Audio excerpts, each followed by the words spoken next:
Speed of flux हमने समझे थे और उसमें एक हमने रेंज का फॉर्मूला लास्ट में निकाला था कि अगर एक कहीं पे एक वेसल में उससे वाटर सरफेस से कुछ एच हाइट पे एक उसमें होल बना दिया जाए और वहाँ से अगर कोई लिक्विड फ्लो कर रहा है तो वो ग्राउंड के कितनी डिस्टेंस पे स्ट्राइक करेगा, उसकी क्या डिस्टेंस होगी, वो रेंज, ठीक है। वो फॉर्मूला हम लोग देखिए 2√h × h - s वाला ये फॉर्मूला। कल हमने उसमें क्वेश्चन भेजा था, इसी पे बेस था कि कल हो गया वो आसान था। अच्छा, अब इसी में एक लास्ट फॉर्मूला इसका एक और है कि लास्ट फॉर्मूला एक और है इसमें। अगर इसमें ये समझें कि जैसे ये बना हुआ है और इसके बॉटम पे एक होल है और लिक्विड ये भरा हुआ है, एच हाइट तक इसमें लिक्विड भरा हुआ है। तो कह रहे हैं कि ये लिक्विड जो यहां से निकल रहा है, यहां से लीक कर रहा है, तो ये पूरा जो खाली होने में कितना समय लगा है, ठीक है। टाइम टेकन टू पूरा खाली करने का कितना समय होगा हम उनको निकालना, ठीक है।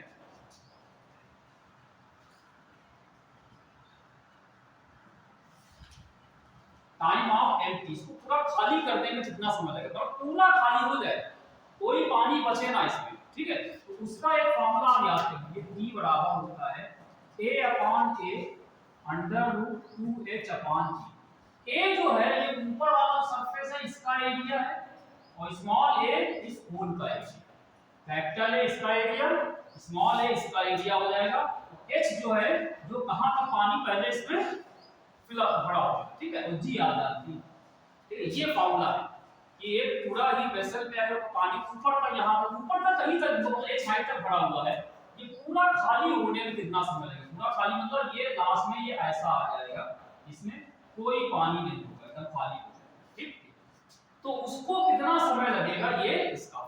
ठीक है। अब देखो जरा इस पे टाइम टेकन टू एम्प्टी। अच्छा, एक सवाल है, कह रहे हैं a rectangular vessel when full of water, a rectangular vessel when full of water takes 10 minutes। एक बार ये रेक्टेंगुलर टाइप का बना हुआ है, इसको समझने, ठीक है। एक वेसल है, ठीक है, ये रेक्टेंगुलर शेप का मालूम है, ठीक है, और ये पूरा भरा हुआ है। और कह रहा है इसको जो खाली होने में कह रहा है कि एक rectangular vessel when full of water takes 10 minute to be emptied, EMPTIED, पूरा खाली होने में 10 मिनट लगता है। थ्रू एन ऑरिफाइस, ऑरिफाइस मतलब ये होल को ऑरिफाइस कहते हैं, यहां पे बना हुआ है, इसको कहते हैं ऑरिफाइस, ठीक। Through an orifice in its bottom, इसके बॉटम में यानी कि तली पे एक यहां पे होल बना है, वहां से अगर ये खाली हो रहा है तो इसको खाली होने में, ये पूरा मतलब भरा हुआ था पहले, ठीक है, तो इसको पूरा खाली होने में समय लगता है 10 मिनट, ठीक, 10 मिनट। फिर कह रहा है how much time will it take, how much time will it take to be emptied when half filled, when half filled with water, when half filled with water, how much time will it take to be emptied when half filled with water, ठीक है। तो या तो 9 minute होगा या 7 minute होगा या 5 minute या 3 मिनट, कोई इसमें एक सही होगा, ठीक है। ये सवाल है, कह रहे हैं कि ये जो पहले पूरा भरा हुआ था रेक्टेंगुलर शेप का होगा, रेक्टेंगुलर मतलब ये जैसे ये आप देखने होंगे कुछ सिलेंड्रिकल शेप के नहीं, जैसे बोतल ऐसा नहीं, रेक्टेंगुलर टाइप का बना हुआ, ठीक है। इसमें पानी भरा हुआ है, तो इसको पूरा खाली होने में 10 मिनट लग जाते हैं, लेकिन कह रहे हैं इसी को अगर हम पूरा ना करके आधा भर देते हैं यहां तक, अगर पानी यहां तक भरा हो तो इसको खाली होने में कितना समय लगेगा। पूरा था तो खाली होने में 10 मिनट, ये, तो यहाँ से इसको खाली होने में कितना समय लगेगा। ठीक है, पहले वाला t है, यहाँ वाला समय आपको निकालना है। ये समय हमको नहीं पता, ये मान लो t डैश है, ये हमको निकालना है।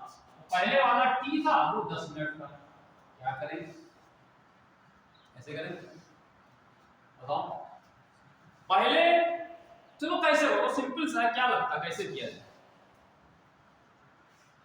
चलेगा, ये नहीं चलता, नहीं चलता, चलता है, हाँ चलता है, हाँ नहीं चलता, ले लो ना,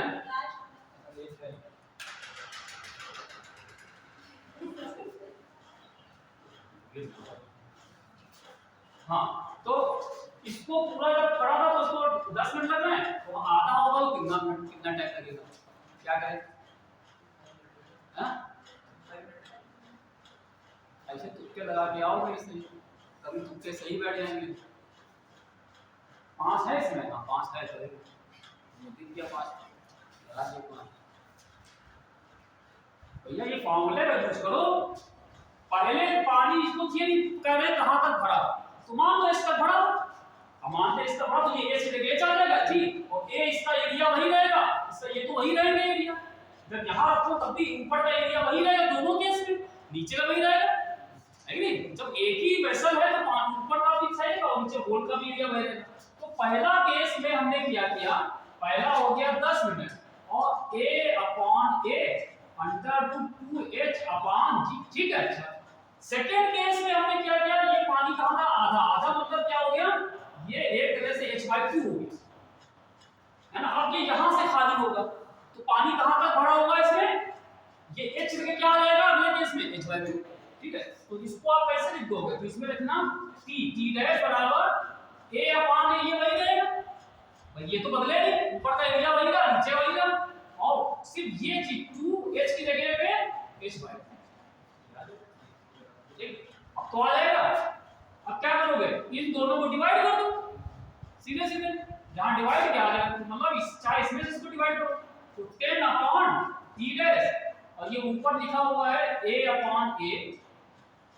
2h अपॉन g, और ये क्या नाम हुआ a/a 2h/2 g, ये 2 तो कैंसिल भी हो गया,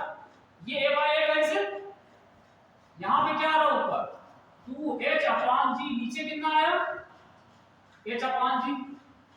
है ना, कितना आएगा, सॉल्व कर सकते हो, ये सॉल्व हो सकता है, थोड़ा आसान है, देखिए कैलकुलेशन में आप लोग कर पाते नहीं कर पाते,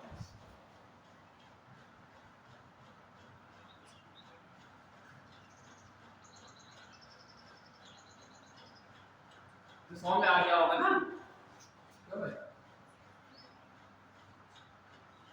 टू कैंसिल हो गया पहले वाले से, ऊपर वाले में क्या बचा है,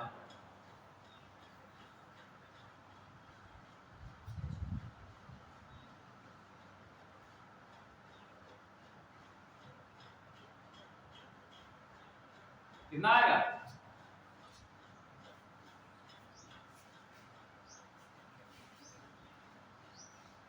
कितना आया,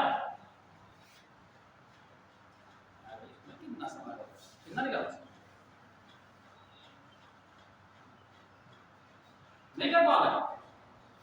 ये हो नहीं पा रहा ना, यहाँ पे क्या है इसे के बताओ, ये से कैंसिल नहीं हो गया पूरा, तो किसी यहाँ पे क्या है, अंडर रूट खाली 2 ही तो बचेगा, ये समान जी कैंसिल हो गया, आप इसको ऐसे देखो, ये लिखा और अंडर रूट h को अंडर रूट g ऐसे, ये ऊपर गया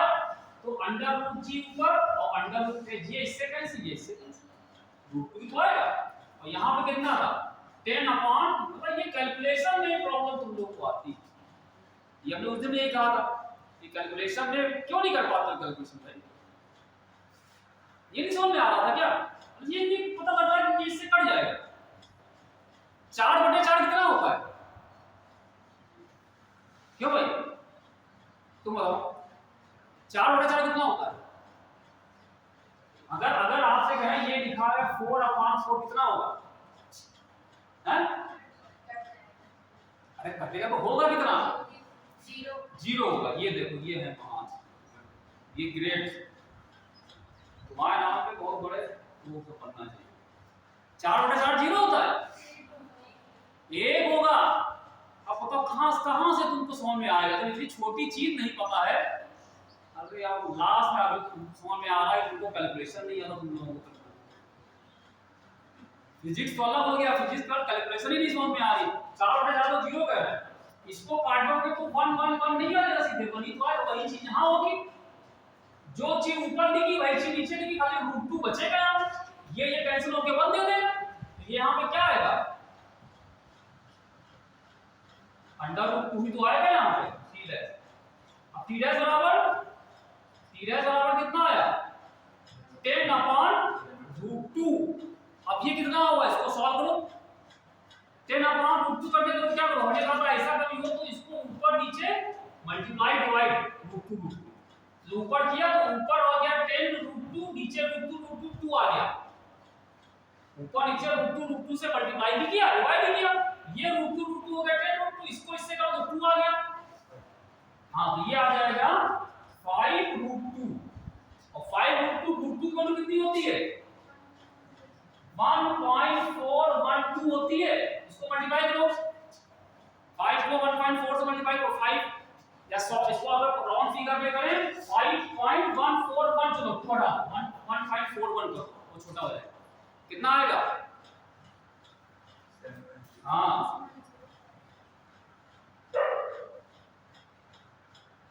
7 पॉइंट आएगा समथिंग। 7 वाला क्या आ रहा है? ये आ रहा है। तुम 5 पे अटके हुए थे, आधा कर रहे थे उसको, 5 कह रहे आ गया 5। तो ये है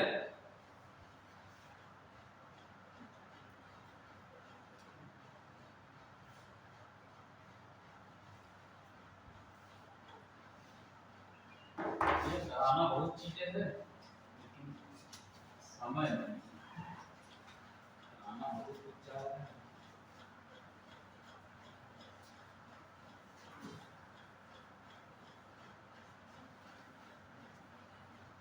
इसी पे एक देखिए क्वेश्चन और है।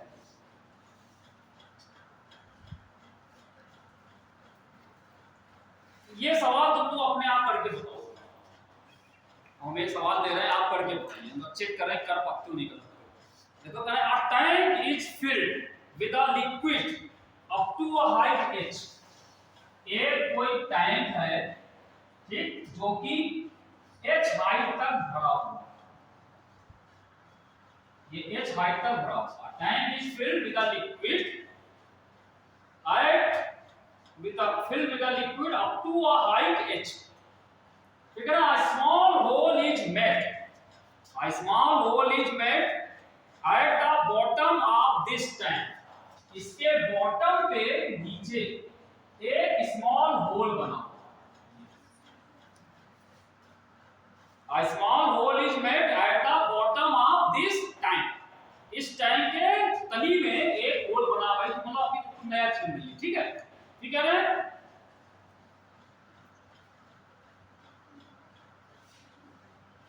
हाँ तो कह रहे हैं कंसीडर T1 ये T1 be the time taken to empty first half of the tank। थोड़ा देखिए, थोड़ा सा घुमा फिरा के दिया है। Consider T1 be the time taken to empty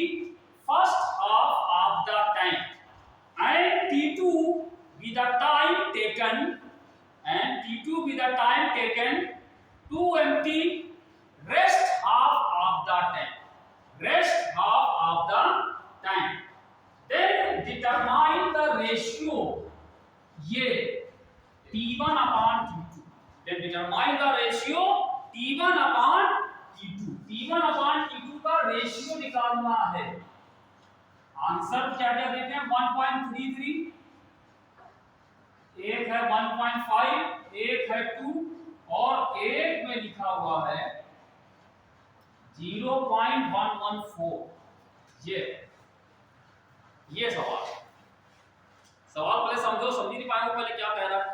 एक टैंक था, ठीक है, जो h हाइट तक भरा हुआ था और यहां पे एक होल बना हुआ है। तो कह रहे हैं इसका टाइम t1 कौन सा टाइम है, इसका पहला आधा जब हो जाता है, मतलब ये यहाँ से पानी गिरते रहा और गिरते गिरते गिरते गिरते ये जब यहाँ से आकर के कुछ ऐसे पहले पानी यहाँ तक भरा हुआ, ये पूरा पूरा भरा, फिर जब यहाँ से वो करके ये आधा रह जाए, ये यहाँ, तो यहाँ से यहाँ तक आने में समय t1 लग रहा है। पहले हाफ मतलब पहले आधे को खाली होने में समय t1 लगा, ठीक है। फिर कह रहे हैं t2 क्या है, रेस्ट हाफ, मतलब इसके बाद का ये पूरा था, इसको दो पार्ट में डिवाइड कर दिया कि पहला आधा और दूसरा आधा। पहले आधे को खाली होने में t1 टाइम लगा और बाकी जब ये खाली होगा यहाँ से, जब यहाँ से खाली होगा तो ये फिर से चालू होगा यहाँ से ये, ठीक। तो लास्ट में ये पूरा खाली हो गया ये, तो यहाँ से यहाँ आने में समय इसको लगा t2। तो t1 और t2 का रेशियो बता, क्या करें, सवाल के सवाल समझ गया क्यों भाई, सवाल समझ आया। अच्छा, क्या ये फार्मूला लग सकता है, तो कभी हमें पता ये फार्मूला कब लगेगा, जब पूरा खाली होगा उसके लिए लगेगा। तो पहला क्या कह रहा है, पहला तो इसको कह रहा है यहां से यहां आने में t1 इसमें लगेगा नहीं, तो पूरा का खाली हुआ, तो आधा खाली हुआ इसमें नहीं लगेगा। लेकिन यहां कह रहे हैं फिर यहां से जब यहां तक आया तो t2 लगा, तो यहां से यहां पे लगा सकते हैं इसको, क्यों भाई लगा सकते हैं, क्योंकि यहां से जब आगे चालू होगा तो ये पूरा खाली होगा ना, रेस्ट हाफ यानी बात अगला हाफ इसको खाली होने में t2 लगा, तो t2 वाले केस में लगा सकते हो इसको। तो हम लोग t2 वाला लगा सकते हैं a/a, एरिया a ऊपर वही रहेगा और नीचे वाला भी ये जो छोटा वाला a ये भी a इतना ही रहेगा, ठीक है। अपॉन क्या करेंगे यहाँ पे बताओ 2, ये कितना हो जाएगा, जब यहाँ पहले h तक बढ़ा था तो यहाँ h/2, तो यहाँ पे इसको आप तो h/2 कर दोगे तो h/2 अपॉन g, तो पहला हमने इसके लिए लगा लिया, इसके लिए लगा लिया, ठीक। तो तुमने t2 को लिए कर लिया, लेकिन हमको t1 अपॉन t2 निकालना था, t1 तो कहीं आ नहीं रहा है, कैसे लगाएं, t1 को भी लगाना पड़ेगा, मामला फिट करना पड़ेगा तभी हो पाएगा। भाई t2 के लिए हो गया, लेकिन t1 के लिए कैसे, t1 का यूज कैसे करें, तो ये अच्छा कितना पड़ेगा यहाँ पे a/a 2 ठीक, या तो इसको ऐसे लिख देते हैं। t1 का यूज कर सकते हैं और कैसे, अगर हम समय को लेके पूरा काउंट करें यहां से लेके यहां तक, और इसको भूल जाओ बीच वाला, इसको भूल जाओ, मान लो यहां से सीधे यहां पे आ गए, मतलब जहां से खाली होना चालू हुआ इतना समय लगा t1 और फिर t2 लगा, तो यहां तक पहुंचने कितना लगेगा t1 + t2, तो यहां से यहां तक खाली होने में लगा सकते हो t1 + t2, ठीक है, वो लगा सकते लगा सकते, बोलो भाई। अगर हम t1 को यहां से यहां t1 नहीं लगा सकते, लेकिन यहां से पूरा खाली होने में भाई यहां से यहां आया पहले t1 समय लगा, फिर यहां से यहां आने में t2, जब यहां से t2 हुआ तो हम यहां पे आ गए, तो यहां से डायरेक्ट अगर यहां से देखें मतलब शुरू से आखिरी तक का तो कितना समय लगेगा t1 + t2, और वहां पे a/a वही रहेगा, और ये हाइट पहले कितनी थी 2 * h/g, ये लगा सकते हैं। तो ये हो गया t1 t2 बराबर या t1 + t2 बराबर, ठीक है। अब देखो क्या करेंगे, t2 वाला हम यहां लिख देते, ऊपर लिखा था a/a और ये h/, हमको रेशियो निकालना है t1/t2, क्या करें, अब तो बड़ा आसान, अब क्या करोगे डिवाइड कर दो, ये सब वैल्यू पता नहीं, जहां डिवाइड वो कर जाएंगे, तो इसको इससे डिवाइड कर दो, इस वाले को इससे डिवाइड कर दीजिए, हमको यहां थोड़ा डर लगता है, फिर ना इसको और उधर आगे, चलो आगे आगे आगे करना है क्लास, t1 + t2/t, इसको इससे डिवाइड किया, ठीक है, और यहां पे कितना हो जाएगा, ऊपर देखो क्या लिखा हुआ है, ओवर a/a, और ये कितना था 2h/g, और नीचे कितना हुआ है a/a और ये h/, अब बताओ, अब जरा इसको इतना सॉल्व करके बताओ, देखिए कैलकुलेशन कर सकते हो तुम लोग, ये तो आसान है, ये कितना होगा सॉल्व कर, जल्दी बताओ तुरंत 2 मिनट, तुरंत बताइए कितना होगा।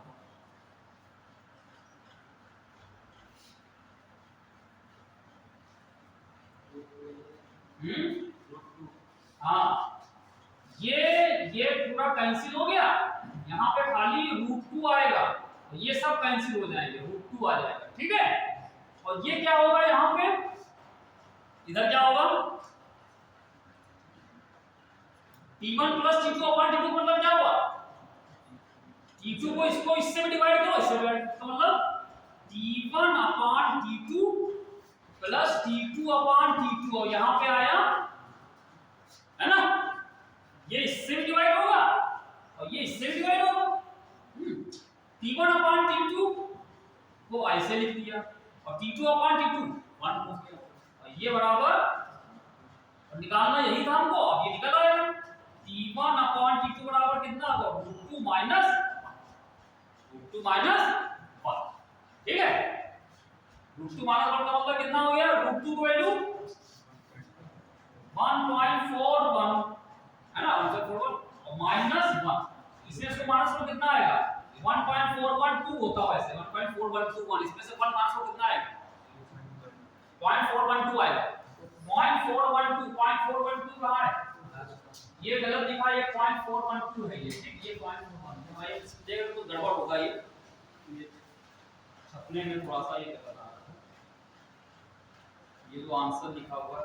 हाँ ये 0.4 है, 0.414 लिखा है, 0.414 लिखा है, 0.4 ये वाला ही है, ठीक है। तो इस तरीके से हम लोग इसको कर सकते हैं।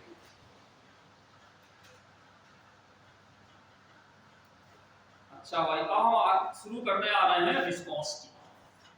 विस्कस फोर्सेस, विस्कस फोर्सेस के बारे में बात करते हैं, इस पे एक सवाल करके हम स्टोक्स लॉ की बात करें, विस्कस फोर्सेस।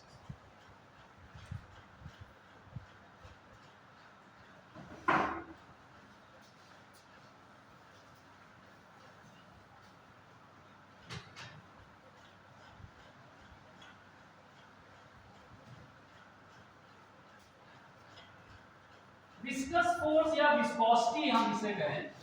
ये क्या चीज है कुछ पता है आपको, ये किसी ना ये मतलब ये तरह की जो फ्लूइड होते हैं, फ्लूइड या ऐसे लिक्विड या गैस, ये उनकी एक इंटरनल प्रॉपर्टी है, ये किसी भी फ्लूइड की this is the internal property, ठीक।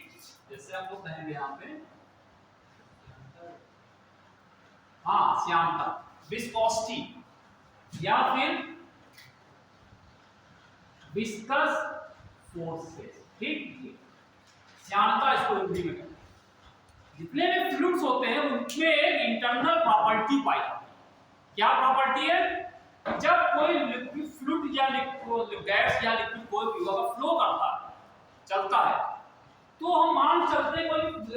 पानी की मान ले अगर फ्लो कर रहा है, तो कह सकते हो कि ये एक दो लेयर्स होती है, एक ऊपर एक लेयर ये फ्लो करता है, ऐसे चलता है, ठीक है। तो जब ये मूव करेगा तो ये पहले लेयर चलेगी, ये चलेगी, ये देखो होता क्या है, मान लो किसी बर्तन में या पैसे में पानी भरा हुआ है, ठीक है, या एक ट्यूब ले लें, सिलेंडर ट्यूब उसमें फ्लो कर, अब जब ये सबसे नीचे की जो इसकी लेयर होगी, सबसे नीचे की सतह होगी, ये क्या चीज होगी, उस बर्तन में जिसमें रखा गया उसके संपर्क में, उसके टच कर, तो जब उसको टच कर रही होगी रुकी रहे, अब इसके ऊपर वाली जो होगी वो उससे टच नहीं करेगी, वो दूर है, तो उसकी वेलोसिटी बढ़ने लगेगी, इसके ऊपर वाले की वेलोसिटी और इसके ऊपर वाले की और, या ये बोलो जैसे आपने मान लो ऐसे समझ लीजिए कि आपने एक बड़ी सी एक टैंक है यहाँ पे, ओपन टैंक जो हमको दिखाई दे रहा है ऊपर से खुला हुआ, ठीक है, या जैसे मान लो कि कहीं पे एक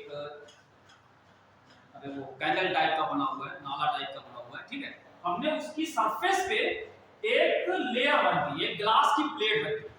यहाँ पानी भरा हुआ था, उसके ऊपर हमने एक ग्लास की प्लेट रख दी, अब इस ग्लास की प्लेट पे हमें फोर्स लगा है, हमने क्या किया, इसकी सरफेस पे एक ग्लास की प्लेट ये रखी है, ठीक, और ये नीचे पानी भरा हुआ है, और हमने क्या किया, इसके ऊपर एक फोर्स लगाया है, इसको आगे मूव कर, तो क्या होगा, जो पानी इसके संपर्क में आ रहा है और टच कर रहा होगा, जो लेयर्स को टच कर रही है, वो इसके संग मूव करेगी, ठीक है। और वो पानी की यहाँ लेयर है, पहले तो यहाँ पे थी, तो यहाँ मूव करके यहाँ पे, अब इसके नीचे वाली लेयर क्या करेगी, वो इससे दूर है, जो फोर्स लगेगा सबसे पहले फोर्स यहाँ पे लगा, हमने इसके ऊपर एक फोर्स यहाँ पे लगा, तो ये वाला पानी जो यहाँ लेयर होगी वो आगे बढ़ जाएगी, इसके नीचे वाली जो लेयर होगी वो थोड़ा दूर आ जाएगी, तो यहाँ पे फोर्स की वैल्यू कम हो जाएगी, तो वो क्या होगा, वो थोड़ा सा कम आगे, उसके नीचे की लेयर और नीचे आ जाएगी, और नीचे आ जाएगी, तो वहां फोर्स वैल्यू और कम हो जाएगी, तो वो इससे थोड़ा सा और कम पहुंचेगी, इसके नीचे वाला होगा और कम, इसके नीचे और कम, तो सबसे नीचे होगी वो बहुत दूर है, और वो नीचे वाले जो ग्राउंड है उसका टच कर रही, तो वो बिल्कुल नहीं आगे बढ़ेगी, इसका मतलब है ये वाली यहाँ पहुंच गई, ये थोड़ा सा कम पहुंची है यहाँ पे, ये अगर इनको मिला दो तो ये ऐसे यहाँ से पहले यहाँ पे था, लिक्विड मूव करके यहाँ, ये लगभग कुछ वैसा ही लग रहा है जैसा हम लोगों ने मॉडुलस ऑफ रिजिडिटी पढ़ा था, क्या किसी एक सॉलिड था उसको नीचे का सिरा फिक्स कर दें और ऊपर हमें फोर्स लगाएं टेंजेंशियल फोर्स, तो ये ऐसे मूव करता है, कहते थे, तो इसका शेप चेंज होता था, ये लगभग वैसा ही यहाँ पे, ठीक है, तो ये लिक्विड में ऐसा होता है कि हम किसी ऊपर सरफेस पे फोर्स लगाएंगे तो सारी लेयर आगे मूव करती है, तो सबसे ऊपर की सबसे ज्यादा मूव करेगी, उसके नीचे की कम मूव करती है, ठीक है, अच्छा, और जब ऐसा होगा तो आप देखिए अगर आप नीचे वाली देखें, नीचे वाली पे खड़े होके अगर आप यहाँ पे खड़े हो जाए, यहाँ से इसको देखें, यहाँ से इसकी वेलोसिटी इसके रिस्पेक्ट में नापें, जिसे कहते हैं रिलेटिव वेलोसिटी, हम लोग शुरू में पढ़ चुके, इसकी वेलोसिटी विद रिस्पेक्ट टू ये निकालो कितनी आएगी, कुछ आएगी, ठीक है, और इसकी वेलोसिटी इसके रिस्पेक्ट निकालो क्या आएगी, क्योंकि ये तो मूव कर दिया, या ये आप ये बोले कि इसकी वेलोसिटी यहां से नापो तो इधर दिशा में आएगी, और इसकी वेलोसिटी यहां से नापोगे तो इधर आएगी, ठीक, इसको कहते हैं रिलेटिव मोशन, ठीक है, तो ये लिक्विड जो होता है या फ्लूइड जो होता है उसके अंदर एक इंटरनल प्रॉपर्टी पाई जाती है कि इसके अंदर जो रिलेटिव मोशंस होते हैं, ये रिलेटिव मोशन को अपोज करता है, क्या करता है, विरोध करता है, विरोध करने मतलब क्या हुआ कि अगर देखो जो नीचे वाली लेयर होगी वो उसने इसको देखा, वो कह रहा है ये आगे बढ़ रही है क्योंकि इसकी वेलोसिटी इससे ज्यादा है ना ऊपर वाले की, जब यहां से नापो इसकी वेलोसिटी ज्यादा आएगी, तो इसको ऐसा लगेगा ये आगे बढ़ रहा है, इसको लगेगा आगे बढ़ रहा है, तो ये आगे बढ़ने को रोकेगा, विरोध करेगा, तो इस पे पीछे तरफ फोर्स ये लगाएगा ऐसे पीछे खींचे, ठीक है, और जो आगे बढ़ रहा होगा वहां से इसकी वेलोसिटी अगर नापे तो क्या लगेगा उसको, क्योंकि इसकी वेलोसिटी ज्यादा थी इसकी कम होगी, जैसे आपसे कहें इसकी वेलोसिटी मान लो v1, इसकी वेलोसिटी v2, क्योंकि ये ज्यादा है ये कम है, ठीक है, तो यहाँ पे v2 की वैल्यू v1 से ज्यादा है, तो यहाँ से आप इसकी वेलोसिटी नापोगे, velocity of this layer with respect to this layer कितनी आ जाएगी, इसकी वेलोसिटी का यहाँ से नापो, तो आप यहाँ पे खड़े हैं, यहाँ से इसकी वेलोसिटी नापे कितनी आएगी, इसकी वेलोसिटी यहाँ से नापोगे तो जिस जहाँ से नापते हो उसको माइनस कर देते हैं, तो ये आ जाएगी v2 माइनस v1, अब v2 ज्यादा है v1 कम है, तो ये प्लस आएगा, यानी प्लस का मतलब आ जाएगा ये आपको लगेगा इधर बढ़ेगा आगे, ठीक, और अगर आपसे कहें इसकी वेलोसिटी यहां से नापो कितनी आ जाएगी, velocity of this layer with respect to this layer कितनी आ जाएगी, v1 माइनस v2, ठीक है, उल्टा होगा ना, यानी इसकी वेलोसिटी यहां से नापो, यानी जहां पे कोई खड़ा होकर इसको देखेगा तो उसको वेलोसिटी इसकी क्या लगेगी, इतनी लगेगी, और इसमें को क्या इसमें क्या है, v2 ज्यादा है तो नेगेटिव वाला ज्यादा था, तो ये क्या आएगा, ये माइनस में, इसको वेलोसिटी क्या लगेगी, माइनस मतलब है इसको ऐसा लगेगा कि ये इधर जा रहा है, ठीक है, तो ये क्या करेगा, दोनों एक दूसरे को अपोज करेंगे, कैसे अपोज करेंगे, ये जब ये इसको ये क्या कर रहा है, ये लड़ा ये आगे बढ़ रहा है, तो इसको पीछे, तो इस पे क्या करेगा, ये पीछे की तरफ फोर्स ऐसे लगेगा, और ये वाला क्या कर रहा है, इसको क्या कर रहा है, इधर जा रहा है, तो क्या करेगा, ये इसमें फोर्स आगे, ठीक है, मतलब ये चलता करता है, मतलब जो जैसा भी है इससे आगे बढ़ रहा होगा तो इसको लगेगा कि पीछे जा रहा है, तो इसको सामने चलो, इसको आगे बढ़ाने की कोशिश, और जो ये नीचे वाला होगा ये इसको लग रहा है आगे बढ़ रहा है, उसको पीछे रोकेगा, तो ये हमेशा रिलेटिव मोशन को अपोज करता है, ये लिक्विड या कोई भी गैस होता है उसके अंदर ये अपना गुण पाया जाता है, इसी गुण को हम लोग कहते हैं विस्कोसिटी या श्यानता, ठीक है, this is a property of the fluid due to which it opposes the relative motion between the legs, लिख लीजिए, this is the property of a fluid, ये क्या है, एक प्रॉपर्टी है, this is the property of fluid due to which it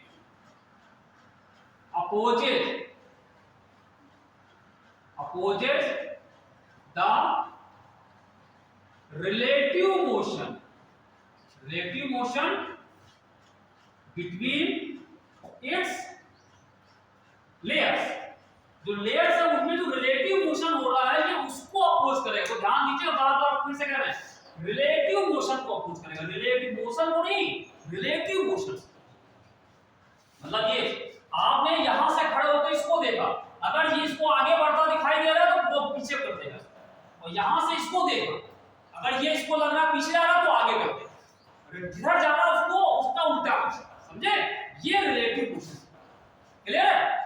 This is the property of the fluid due to which it opposes the relative motion between its layers। इसकी जो परतें होती हैं, परतों के बीच में जो रिलेटिव मोशन को सापेक्ष गति कहते हैं। सापेक्ष गति को विरोध करता है। अगर यहां से देखें सबसे ऊपर वाली लेयर तेज बढ़ रही है तो नीचे वाला उसको पीछे कर देगा। ठीक है? और यहां से इसको देखोगे तो इसकी तुलना में इसको देखोगे ये क्या पीछे जा रहा है, इसको आगे ले बढ़ाने की कोशिश करेगा। तो इस वजह से ही है, जैसे आपने कभी अक्सर देखा हो कहीं पानी बढ़ जाए, तो बारिश हो रही हो और पानी बढ़ जाए, वहां जाओ पानी, तो क्या होगा? आपकी स्पीड कम लगे क्योंकि वो आपको रोक रहा है, आप आगे बढ़ रहे हो। ठीक है? वो आपको पहले पानी रुका हुआ था, आप चलने लगे तो आपके साथ साथ पानी की लेयर चलने लगी, तो वो लेयर चलेगी तो लेयर को रोकेगा, और लेयर के साथ आप भी है तो आपको लगेगा फोर्स, आपको लगता है पीछे कोई आपको फोर्स लगा रहा है। ठीक है? ये विस्कस फोर्सेस कहलाते हैं। और जो रोकता है, अपोज करता है, तो अपोज करने के लिए फोर्स लगाएगा, अपोज करने के लिए फोर्स लगाएगा, और उस फोर्स को ही हम लोग विस्कस फोर्स कहते हैं। और उसकी वैल्यू क्या होगी वो समझ लीजिए, उसका फॉर्मूला है कि जो विस्कस फोर्स होता है वो डिपेंड करता है, वो डिपेंड करता है तीन चीज। जो विस्कस फोर्स होता है, ये विस्कस फोर्स जो होता है ये 1, 2 और 3 चीजों पे डिपेंड करता है। मतलब ये जो रिलेटिव मोशन हो रहा है ये फोर्स लगाएगा, मतलब ये वाला ऊपर उसको लगाएगा, ऊपर वाला नीचे, मतलब ये नीचे वाला लगाएगा पीछे की तरफ स्पीड, और ये वाला आगे लगाएगा। फोर्स एक ही, वैल्यू एक ही होगी फोर्स की। ठीक है? लेकिन वो जो फोर्स होता है तीन चीजों पे डिपेंड करता है। पहली चीज ये डिपेंड करेगा फ्लूइड, मतलब ये फ्लूइड कैसा, पानी है कि कोई ऑयल है या कोई कुछ और। ठीक है? किस तरह का फ्लूइड है उसके नेचर पे डिपेंड। पहली चीज फ्लूइड पे डिपेंड करेगा। दूसरी चीज डिपेंड करेगा एरिया, एरिया ऑफ कांटेक्ट। मतलब ये जैसे आपने यहाँ पे ऊपर आपने ग्लास की प्लेट रखी, तो ग्लास की प्लेट जो है इस लिक्विड को कितने एरिया पे टच कर रही है, उसके एरिया पे। ठीक है? और तीसरी चीज यहाँ पे एक आती है जिसको अभी हम लोग बताते हैं। जैसे अभी हमने कहा, पहले समझ लो क्या है। हमने कहा कि जो ऊपर वाली लेयर है इसकी वेलोसिटी v1 ज्यादा है, नीचे वाले की वेलोसिटी v2 कम है। उसके और नीचे वाले की कम है। ऊपर की वेलोसिटी v1 है, नीचे की v2। और ये दो जो लेयर्स हैं उनके बीच की जो दूरी है वो अगर हम आपसे कह दें वो कितनी है, डेल्टा वाई। ठीक? जैसे आपसे कहें ग्राउंड से इसकी हाइट हो गई, इसको हम ऐसे बनाते हैं, अलग चीज बनाते हैं। जैसे ये ग्राउंड हो गया, ये इसकी लेयर है, कई लेयर्स होगी, हमने दो लेयर मान ली, इसमें दो दिखाई। एक लेयर जो थी वो यहां से y1 ऊंचाई पे थी, कितनी है, y1 ऊंचाई। और एक जो ये लेयर है वो कितनी ऊंचाई पे है, ये इसकी दूरी यहां से y2 ऊंचाई। इसकी वेलोसिटी है, ऊपर वाले की वेलोसिटी हो गई v1 और नीचे वाले की v2। ठीक है? इसको जो y2 कह दो, इसको कह दो। ऊपर वाले की वेलोसिटी v1 ज्यादा है, नीचे की कम है v2। तो देखो यहां से यहां जब चल रहे हैं तो वेलोसिटी कितना चेंज हो रहा है, वेलोसिटी कितना चेंज हुआ, कितना चेंज हुआ, v1 माइनस v1 में से v2। और इसको हम लोग कह देंगे डेल्टा। यहां से यहां तक जाने कितना वेलोसिटी में चेंज हुआ। ठीक? और यहां से यहां जाने में लेयर की हाइट में कितना चेंज हुआ, यहां पे y2 थी, यहां पे y1 है, कितना चेंज हो गया, y1 माइनस y2, इसको कहेंगे डेल्टा। इन दोनों का जो रेशियो होगा डेल्टा v अपॉन इस पे दो लेयर, मतलब दो लेयर जो है कि ये वाला इस पे फोर्स लगाएगा, ये इस पे लगाएगा, क्योंकि यहां से देख रहे हैं इसकी वेलोसिटी ज्यादा है तो ये क्या करेगा, इसके ऊपर इधर फोर्स लगाएगा। और ये वाला देख रहा है इसकी वेलोसिटी पीछे लगेगी तो ये इस पे फोर्स आगे लगाएगा। तो वो जो फोर्स होगा इन तीन चीजों पर डिपेंड करता है, डेल्टा v अपॉन डेल्टा। और इसको एक नाम होता है, वो कहते हैं वेलोसिटी ग्रेडियंट। ये जो लिखा हुआ है इसको कहा जाता है, ये जो लिखा हुआ इसको कहते हैं वेलोसिटी ग्रेडियंट। ठीक है, तीन चीजों पर डिपेंड करता है कि दो जो लेयर्स हैं उनके बीच में जो फोर्स लग रहा है उन दो लेयर्स के बीच में वेलोसिटी का कितना डिफरेंस है और उनकी हाइट में कितना डिफरेंस है, इसका रेशियो पे डिपेंड है। ठीक है, तो ये लगने वाला फोर्स इन तीनों चीजों पे डिपेंड करता है। अब इस फोर्स का फार्मूला बताते हैं कि ये जो फोर्स होता है इसको विस्कस फोर्स कहते हैं। उसका फार्मूला क्या हो जाएगा कि F बराबर A एरिया पे डिपेंड करेगा, ठीक, और delta V upon delta Y पे डिपेंड करेगा, इस पे डिपेंड करेगा। और दूसरी से हमने कहा कि फ्लूइड पे भी डिपेंड करेगा। तो फ्लूइड को डिपेंड करने को ना यहाँ पे एक कांस्टेंट इसको लगा, इसको तो ईटा, इसको क्या कहा जाता है, ये सिंबल होता है इसको ETA, ईटा। ईटा मतलब वो नहीं, समझ गया, फायर मारने लगे ईटा पत्थर वाला नहीं, ईटा इसको कहा जाता है। ये कहलाता है कोफिशिएंट ऑफ विस्कोसिटी। ईटा यहाँ पे लिखा हुआ है, इसको कहते हैं, ये जो है coefficient of viscosity of the fluid. जो भी फ्लूइड होगा ये उस पे डिपेंड करेगा। अगर पानी होगा उसकी कोफिशिएंट अलग हो जाएगा, ठीक है, कोई और ऑयल वगैरह उसका अलग हो जाएगा। तो ये फ्लूइड पे डिपेंड करेगा तो उसके लिए दिया जाएगा। तो ये एक फार्मूला है विस्कस फोर्स का, और ये माइनस साइन जैसा लगता है। क्यों माइनस साइन लगेगा, ये अपोज करता है, ठीक है, मतलब ये इसने इस पे लगाया तो इसने इस पे लगाया। तो ये जो फोर्स है इस फोर्स का ही फार्मूला यहां पे लिखा है, इसको कहते हैं विस्कस फोर्स। ये जो है दिस इज द विस्कस, ठीक है। ये तीन चीजों पे लेयर्स पे लगने वाला फोर्स डिपेंड करता है, nature of the fluid, area of contact and the velocity gradient delta V upon delta Y। इसी डेल्टा इसको dV अपॉन dy भी लिखते हैं, डेल्टा को dV अपॉन dy भी लिखा जाता है। आप चाहो तो इसको ऐसे भी लिख सकते हो, dV अपॉन dy, ठीक है। ये आप बता सकते हो ईटा जो यहाँ पे कोफिशिएंट ऑफ विस्कोसिटी है इसकी यूनिट क्या होगी। कोफिशिएंट ऑफ विस्कोसिटी जो यहाँ पे है, अगर आप कहें इसकी यूनिट निकालो, कैसे निकालोगे। ये हम लोगों ने पहले चैप्टर में मेजरमेंट में हमने बताया था, कोफिशिएंट ऑफ विस्कोसिटी का फार्मूला हमने कहा था ये आगे पढ़ाया जाएगा, फार्मूला आगे आएगा। हमने वहां पे उसकी डायमेंशन निकाली थी, तुम लोग को नहीं याद होगा, हमें याद, ठीक है, वहां निकाला। तो यहां से ईटा निकालो, कितना आएगा, देखो भाई, ईटा बराबर कितना आएगा, F upon A dV upon, ये तो लिखा है। अब फोर्स की यूनिट न्यूटन नहीं बोलो, न्यूटन तो होती है लेकिन इसको केजी मीटर पर सेकंड स्क्वायर, ठीक है। आप इसको यहां पे कह दोगे केजी मीटर पर सेकंड स्क्वायर। एरिया की मीटर स्क्वायर, ठीक। ये आ गया वेलोसिटी मीटर पर सेकंड, इसकी हो गई मीटर पर सेकंड, और नीचे एक और है डिस्टेंस, और डिस्टेंस की मीटर, ठीक। अब जरा सबको सॉल्व करो, कट पड़ जाएगा इसमें, कैसे कटिंग क्या आएगा, ये मीटर कैंसिल हो जाएगा, 1 मीटर स्क्वायर से कैंसिल हो गया, है ना। तो कितना बचा, ऊपर बच गया केजी, मीटर कट गया, और सेकंड स्क्वायर को नीचे कर दो, और इसका 1 मीटर यहाँ पे बच गया यहाँ पे, ठीक। और नीचे वाला सेकंड नीचे आएगा तो सेकंड स्क्वायर, और एक नीचे भी सेकंड बना था, ये यहाँ पे सेकंड, तो 1 सेकंड इस सेकंड से हो जाएगा। कितना आया, KG metre second, KG metre second. तो डायमेंशन क्या आ जाएगी, केजी को क्या लिखते हो m, मीटर को l-1, इसको t-1, ये डायमेंशन m l-1, ठीक है। कौन सा यूनिट पूछा जाए उसमें, तो ये कोफिशिएंट ऑफ विस्कोसिटी की डायमेंशन भी हो गई और इसका यूनिट भी, ठीक है। चलो भाई,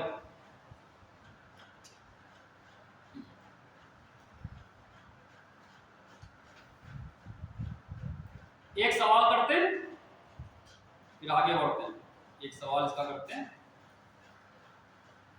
क्लियर। ये पता हो आपको, ऊपर वाली लेयर नीचे वाली लेयर पे आगे फोर्स लगाई और नीचे वाली ऊपर वाले में पीछे लगा। ठीक है, एक सवाल है वो देखते हैं, ये फॉर्मूला लिखा हुआ है, इस पे देखते हैं।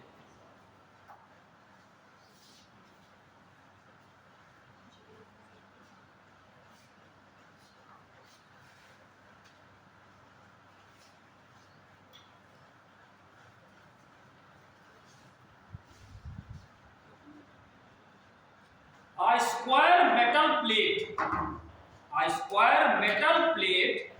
of area 2 meter square is moving horizontally at a speed of 2 meter per second by applying horizontal tangential force over the free surface of a liquid.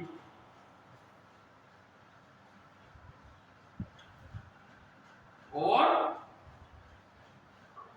the free surface of a liquid.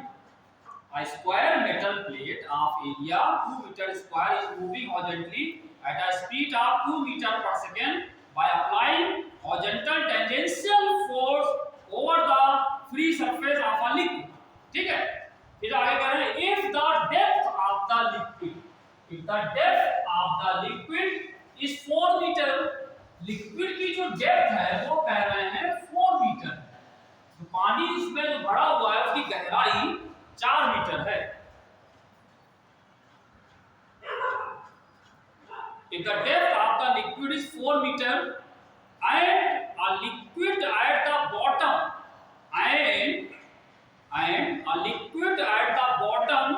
is stationary,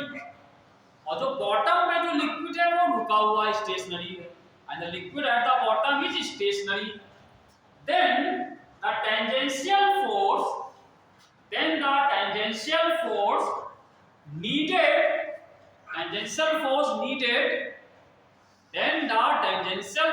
needed to move the plate is कितना होगा? Answer दे रखे हैं इसमें। पहला है 2 into 10 to the power -3 Newton, दूसरा है 1 into 10 to the power -3 Newton, और तीसरा है 3 into 10 to the power -3 Newton, और एक है 4 into 10 to the power। अच्छा, इसमें एक चीज और बता देना, coefficient of viscosity of the liquid is, coefficient of viscosity of the liquid, जो विस्कोसिटी है उसकी जो कोफिशिएंट ऑफ यानी ईटा दे रखा है 10 to the power -3। ठीक है, ये देखो इसकी unit Deka point, Deka DEC है, तो हमने यूनिट लिखी थी किलोग्राम मीटर सेकंड, उसको डेका पॉइंट भी कहते हैं पूरे, हमने लिखा था यूनिट। इसकी जो यूनिट होती है इसकी ईटा की वो डेका पॉइंट आती है, DEC है, ये MKS सिस्टम है। अब बताओ ये कैसे सवाल, पूरा सवाल का पढ़िए, डायग्राम बनाओ, इसका चित्र बनाओ, उससे समझ में आएगा क्या पूछ रहे हैं, क्या क्या।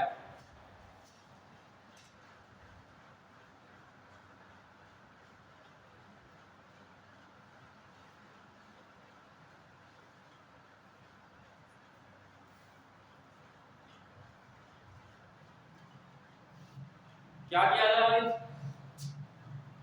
जैसे आप ये मान लो कि ये बॉटम पे लिक्विड है,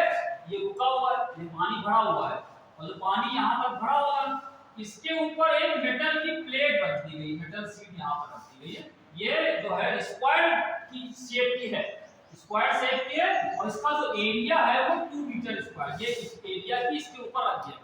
पानी की सरफेस पे एक मेटल की बनी हुई शीट रख दी, और इस शीट पे यहाँ पे एक फोर्स लगा रहे हैं हम, यहाँ पे उससे इसको आगे मूव करना, फोर्स लगा के आगे बढ़ाने की कोशिश कर रहे हैं, वो जो force current is moving horizontally, ये हॉरिजॉन्टली मूव कर रही है, कैसे एट अ स्पीड, हां साथ में इसकी जो स्पीड है वो 2 मीटर पर सेकंड से इसको मूव करा रहे हैं। ठीक है, और कैसे मूव कराने के लिए आपको कुछ फोर्स लगाना पड़ेगा ना, अगर इसके ऊपर एक टेंजेंशियल फोर्स लगाया जा रहा है, लगाया जा रहा है फोर्स, लेकिन वो फोर्स निकालना है, ठीक है। और साथ में कह रहे हैं कि ये जो लिक्विड इसमें पानी जो भरा हुआ था उसकी डेप्थ जो गहराई है ये, वो गहराई इसकी कितनी है, ये 4 मीटर तक है, और जो नीचे तली पे जो पानी है लेयर वो रुका हुआ है। तो कह रहे बताओ इसमें जो हम फोर्स लगा रहे हैं, कितना फोर्स लगा रहे हैं, जितना फोर्स लगाओ कि ये 2 मीटर पर सेकंड से मूव करने लगे, तो उस फोर्स की वैल्यू कितनी हो, उस फोर्स की वैल्यू कितनी हो, क्या करें। देखो अगर आप इसको v वेलोसिटी 2 मीटर पर सेकंड से मूव कराना चाहोगे, ये ध्यान रखिएगा, अगर आप इस पे प्लेट पे कोई फोर्स लगाओ और फोर्स लगा के 2 मीटर पर सेकंड से आगे अगर मूव कराना चाहोगे तो ये लेयर के साथ साथ चलेगी 2 मीटर पर सेकंड से। अब ये चलेगी तो नीचे लेयर को खींचेंगे पीछे, इसका फोर्स लगेगा, तो वो जो फोर्स उसने पीछे लगेगा, पीछे लगाएगा, तो वो जो फोर्स पीछे लगा है तो हम चाहते हैं इसको आगे बढ़ाने के लिए क्या करना होगा, हमको इतना ही फोर्स लगाएं। अगर आप चाहते हो ये कांस्टेंट वेलोसिटी चले, कांस्टेंट अगर तो कांस्टेंट वेलोसिटी कब चलता है, जब रिजल्टेंट फोर्स 0 है, तो एक फोर्स ये लिक्विड पीछे लगा रहा है इस पे, ठीक है, और हम चाहते हैं इसको 2 मीटर पर सेकंड की चाल से आगे चलाएं, तो इतना ही फोर्स हम आगे लगा दें, तो क्या एक आगे एक पीछे मिलकर कैंसिल हो गया 0, तब क्या होगा, ये कांस्टेंट वेलोसिटी चलता रहेगा। यानी इक्विलिब्रियम में अगर इसको मूव कराना चाह रहे हो तो जितना पीछे फोर्स लग रहा है उतना ही फोर्स लगा देंगे, और पीछे कितना फोर्स लगेगा, क्योंकि अगर 2 मीटर पर सेकंड से मूव कर रहा है तो इसके ऊपर क्या होगा, इतना देखो ये कितना फोर्स लगाएगा, F बराबर ईटा, ईटा दे रखा है 10 माइनस, और ये एरिया भी दे रखा है कितना है 2 मीटर पर स्क्वायर, ये आ गया। अब delta V upon delta y, तो वो क्या हुआ, आप क्या मान लो कि यहां से इसकी ऊंचाई 2 मीटर है और इसकी वेलोसिटी कितनी है 0 है, इसकी 2 है, तो यहां से यहां आने में कितना वेलोसिटी चेंज हुई, यहां से यहां जाने में वेलोसिटी कितनी चेंज हुई 2 माइनस 0, डेल्टा V 2 आ जाएगी, तो आ जाएगा। यहां भाई यहां वेलोसिटी 2 है, यहां पे 0 है, कितना चेंज हुआ डेल्टा V, डेल्टा V बराबर 2 आ जाएगा, ठीक। और नीचे यहां से ऊंचाई कितनी चेंज हो रही है 4, तो ये आ जाएगा 4, डेल्टा y को लिखोगे यहां पे, डेल्टा y को क्या लिखोगे, ये डेल्टा y बराबर ये 4 आ जाएगा, ठीक। तो ये सीधे आ जाएगा, इतना फोर्स पीछे लग रहा होगा, यही फोर्स आपके आगे लगाओ तो करा दोगे, क्योंकि कांस्टेंट वेलोसिटी से मूव कराना है, क्योंकि यदि अगर पीछे ये फोर्स लग रहा होगा तो ये आगे नहीं बढ़ पाएगा ना, तो हम चाहते हैं इसको आगे इतनी वेलोसिटी से आगे मूव कराएं, तो हम इतना ही फोर्स आगे लगा देंगे, बाकी इक्विलिब्रियम में आ जाएगा। तो ये कांस्टेंट वेलोसिटी से मूव करेगा, जो हमने पहले चैप्टर में पढ़ा था काइनेमेटिक्स में,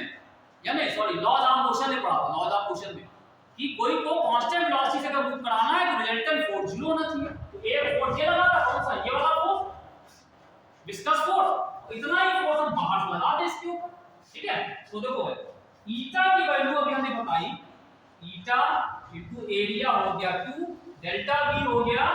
2, और ये हो गया 4, ईटा की वैल्यू 10⁻³ 2 into 2/4 कितना आया, खाली ये 1 ठीक है। तो ये इस तरीके से हम लोग कर सकते हैं, सिंपल सा सवाल है, क्लियर है ये चीज, क्लियर है। अब आते हैं स्टोक्स लॉ। अब स्टोक्स लॉ पे कई सवाल, स्टोक्स लॉ पे नंबर ऑफ क्वेश्चन आपको मिलेंगे, और इंपॉर्टेंट भी समझने वाली चीज है, इसमें सवाल 100% सवाल इसमें मिलते आते हैं। कैसे आते हैं स्टोक्स लॉ पे, अभी उसके बाद टर्मिनल वेलोसिटी समझेंगे, ये अभी हम लोग पहले फॉर्मूला समझ लें स्टोक्स लॉ क्या।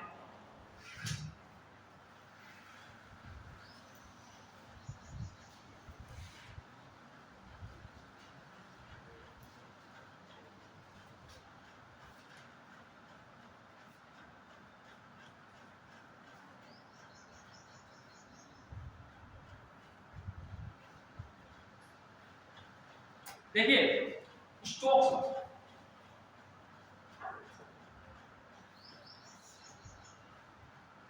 ये है स्टोक्स, ठीक। स्टोक्स लॉ ये कहता है, जैसे अभी आपने बताया, हमने बताया आपको कहीं पानी भरा हो और उस पे चले आ रहे हैं, तो आपको लगता है कि पीछे आप पे फोर्स लगा है, विस्कस, ठीक है। तो अगर कोई स्फेरिकल शेप की हम बॉल ले लें, स्टोक्स लॉ जो होता है स्फेरिकल शेप के लिए होता है, एक स्फेरिकल शेप की कोई बॉडी ले लें आप, ये ठीक, और ये किसी फ्लूइड में मूव कर रही है, ये यहाँ पे फ्लूइड है, इसमें ये v वेलोसिटी चल रही है, कहीं पानी भरा हो वहां पे पानी चल रहा है, हमारे तो हम तो स्फेरिकल शेप के नहीं, लेकिन हम जो फॉर्मूला लगाएंगे स्फेरिकल शेप पे लगाएंगे, तो स्फेरिकल बना दे तो इसको उसका लग जाएगा, ठीक, गोल गोल हो जाएगा, है ना। तो उस तरह तो अगर स्फेरिकल शेप की कोई बॉल है किसी फ्लूइड में मूव कर रही है, फ्लूइड मतलब किसी गैस में या किसी लिक्विड में मूव कर रही है, तो इसके ऊपर एक इसको आगे मूव कर रहा है, जिधर ये आगे बढ़ता है उसके अपोजिट एक फोर्स लगता है, एक विपरीत, जिसको भाई तो विस्कस फोर्स होता है, उसके लिए फॉर्म है भाई, विस्कस फोर्स ही है, ठीक है। तो इस पे पीछे की तरफ एक फोर्स लगेगा, और ये जो फोर्स होता है ये स्टोक्स ने बताया था, ये इसकी वेलोसिटी के प्रोपोर्शनल होता है, ये इसकी वेलोसिटी के प्रोपोर्शनल होगा, ठीक है। और साथ में ये डिपेंड करेगा कि ये जो हमारा स्फीयर था उसके साइज पे डिपेंड करेगा, स्फीयर के बड़े साइज का है तो अलग होगा, कम साइज का होगा कम होगा, दो चीजों डिपेंड करेगा, एक तो वेलोसिटी डिपेंड करेगा, दूसरी चीज जो स्फीयर है वो छोटा है बड़ा है उसके साइज पे डिपेंड करेगा, ठीक है। और तीसरी चीज होती है जिस फ्लूइड में मूव कर रहा है उस पे डिपेंड करेगा, ठीक है। तो उसके लिए स्टोक्स ने फार्मूला बताया था, ये जो फोर्स होता है इसका फार्मूला होता है 6 पाई ईटा आर वी, ये 6 पाई ईटा आर वी, 6 कांस्टेंट, पाई कौन से, ईटा क्या हो गया कि जिस फ्लूइड में मूव कर रहा है उसकी viscosity, coefficient of viscosity, R हो जाएगी इसकी रेडियस, ये आप है ना, ये इसके साइज पे डिपेंड करेगा, इसका साइज बताने के लिए आर ले लिया, छोटा होगा तो आर कम हो जाएगा, बड़े साइज का है तो आर ज्यादा हो जाएगा, ठीक है। और 20 के तो ये इस पे डिपेंड है, ये है स्टोक्स कि कोई भी स्फेरिकल शेप की बॉडी अगर किसी फ्लूइड में मूव कर रही है विद वेलोसिटी v, तो इस वेलोसिटी के अपोजिट इसके ऊपर एक फोर्स लगता है, वही विस्कस फोर्स लगता है, उसका फार्मूला होगा 6 पाई ईटा r इनटू v, ठीक है। ये है, अब इस पे अभी हम एक चीज का क्वेश्चन देखिए, अगर है तो करा के करना, फिर हम इस पे आगे हम बताते हैं आपको। तो सीधे टर्मिनल वेलोसिटी आ जाए,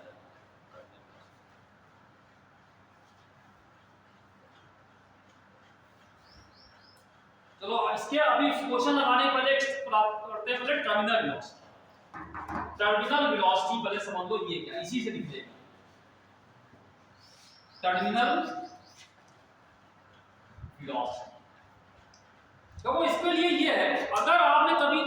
आपने महसूस किया हो अगर कि अगर जैसे यही पानी की बूंद है या कोई भी चीज अगर पानी में आप डालें, कहीं पानी में कोई चीज को डालें, स्फेरिकल शेप में लेके चल रहे हैं, स्फेरिकल शेप की कोई बॉल है किसी पानी में गिर रही है या हवा में ही कोई चीज गिर रही है ना, पानी की बूंद, बरसात होती है पानी बूंद गिरती है, तो कहते क्या जब वो जहां से गिरना चालू करती है तो पहले क्या होता है उसकी वेलोसिटी बढ़ती जाती है, बढ़ती आती बढ़ती आती बढ़ती आती, एक समय आएगा उसकी वेलोसिटी बढ़ के मैक्सिमम हो जाएगी, फिर कांस्टेंट बनती, फिर नहीं बढ़ती, और फिर वो कांस्टेंट वेलोसिटी नीचे जाता है, वो जो वेलोसिटी होती क्या आती है टर्मिनल वेलोसिटी। शुरू में जब कोई भी चीज किसी भी लिक्विड या फ्लूइड में गिरता है तो शुरू में गिरता की बात कर रहे हैं तो पहले उसकी वेलोसिटी बढ़ती आती बढ़ती आती बढ़ती आती, फिर एक समय पे उसकी वेलोसिटी मैक्सिमम हो गए, फिर कांस्टेंट बनी होती है, और जो कांस्टेंट होती है टर्मिनल मतलब लास्ट की, टर्मिनल टर्मिनल मतलब लास्ट का point, termination, terminal point, last में जो उसकी वेलोसिटी जो कांस्टेंट मूव करेगा उसको कहते हैं टर्मिनल वेलोसिटी। अब ऐसा क्यों होता है पहले हम थोड़ा इसकी फिजिक्स समझा दें क्या है कि ऐसा क्यों, सीधा फार्मूला बता दें तो कोई फायदा नहीं है, थोड़ा डेरिवेशन समझो कैसे है, थोड़ा सा डेरिवेशन समझना पड़ेगा क्योंकि डेरिवेशन कोई नई चीज नहीं है, हम जो चीज बता चुके हैं पहले उन्हीं सब चीजों का इसमें इस्तेमाल करेंगे, ठीक है। तो देखिए अगर आपसे कहें कि ये एक यहाँ पे पानी यानी भरा हुआ है कोई, ठीक है, और ये यहाँ पे स्फेरिकल शेप की कोई बॉडी है जो इसमें गिर, तो बताओ इस पे कौन कौन से फोर्स आपको दिख रहे हैं। अगर पानी की बूंद गिर रही है, पानी की बूंद ले ले या कोई बॉल ले ले, पानी डाल दिया हमने गिर रही, कितने फोर्स लगेंगे?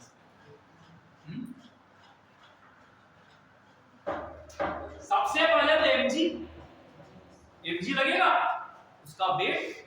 कोई बॉल होगी या कोई पानी की बूंद, उसका मास तो होगा ही, मास होगा वहां पर ग्रेविटेशनल ग्रेविटी होगी, g होगा, ठीक है। तो इसका एक वेट लगेगा नीचे इसको हम लोग mg या w कहते हैं। पानी उसके बाद कोई और लगेगा, इस पे कौन सा फोर्स लगेगा? पहला लगेगा वेट mg, दूसरा कोई लगेगा? लगेगा कौन सा?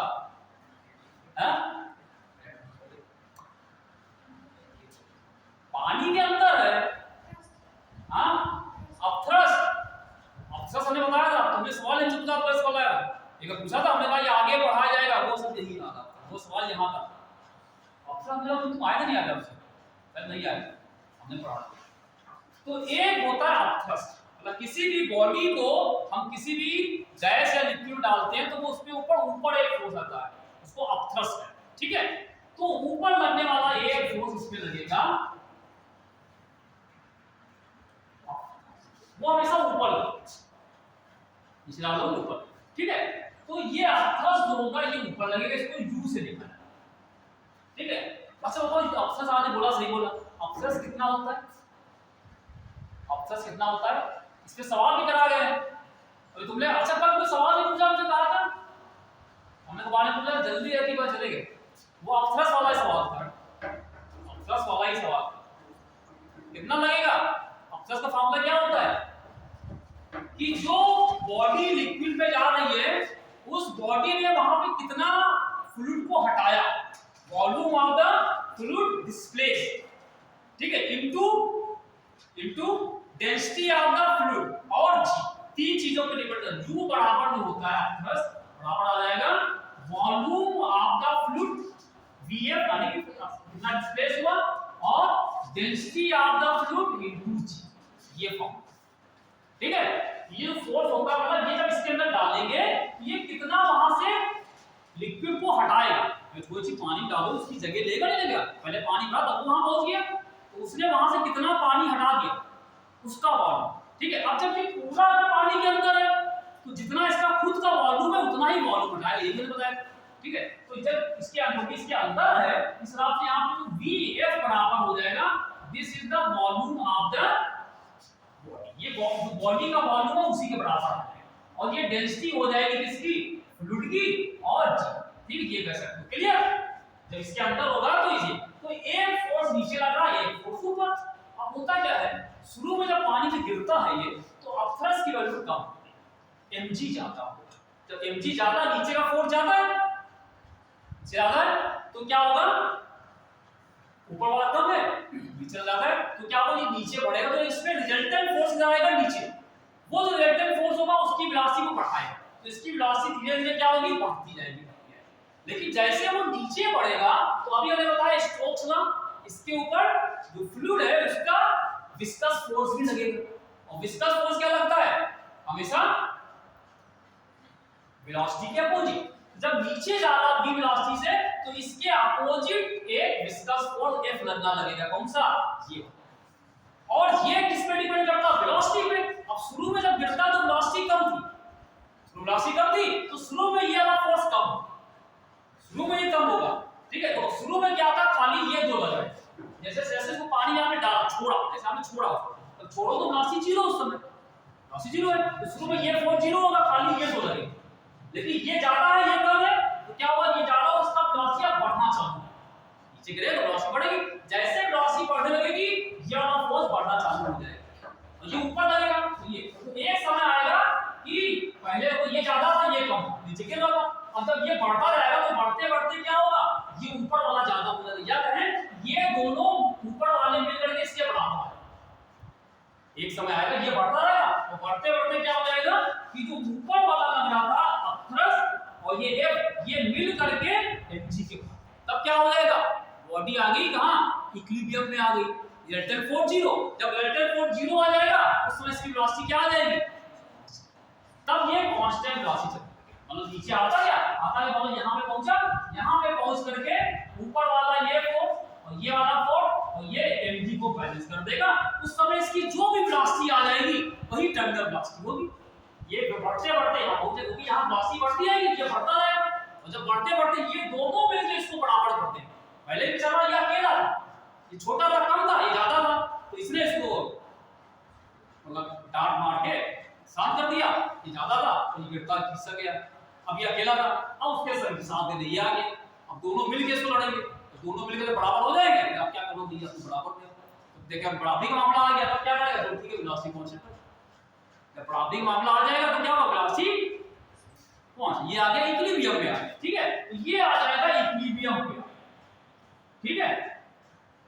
इक्विलिब्रियम पे ये। अब यहां पे लगाओ, यहां पे u बराबर बताया हमने, क्या बताया, u बराबर वॉल्यूम Vf या V कह सकते हैं, V हो गया, और डेंसिटी ऑफ फ्लूइड G, ठीक, A बराबर कितना है 6 पाई ईटा Rg, V कौन सी वेलोसिटी है, टर्मिनल वेलोसिटी को Vt का देते हैं, Vt मतलब टर्मिनल वेलोसिटी, लास्ट की मतलब यहां पहुंचे उस समय की वेलोसिटी, और ये बराबर mg कर दिया। अच्छा आप देखो m क्या चीज है, इस का मास, और मास का एक फार्मूला हम लोग और जानते हैं,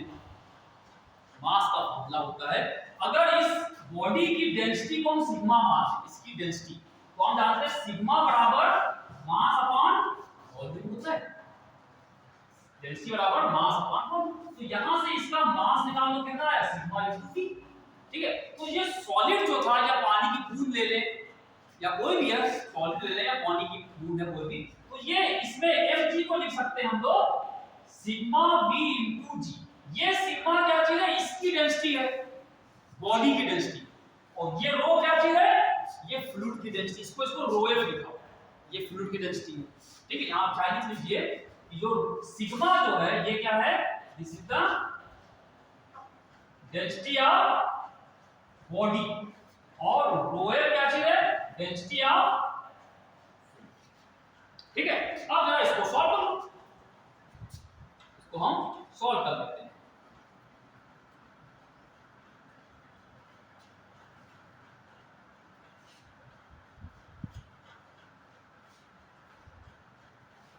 ठीक है, चलो ठीक, अच्छा एक काम और कर लीजिए, जो बॉडी हम लेके चल रहे हैं वो स्फेरिकल शेप की मान के चल रहे हैं, तो क्या माना हमने स्फेरिकल शेप, और जब स्फेरिकल शेप की होगी उसका वॉल्यूम क्या होगा, v बराबर 4 पाई बाय 3 r क्यूब, अगर रेडियस r है, इसकी रेडियस हम आपसे कहें ये r है, तो v बराबर यहां पे क्या आ जाएगा 4 पाई बाय 3 r, ठीक, रो एफ जी प्लस 6 पाई ईटा ये r बराबर सिग्मा 4 पाई बाय 3, ठीक, 4 पाई बाय r क्यूब जी, ठीक है, इसको सॉल्व, इससे vt निकालो, तो vt बराबर क्या बनेगा, ये फार्मूला बन गया, अब इसको सॉल्व कर लेते हैं, ये हटा है यहां,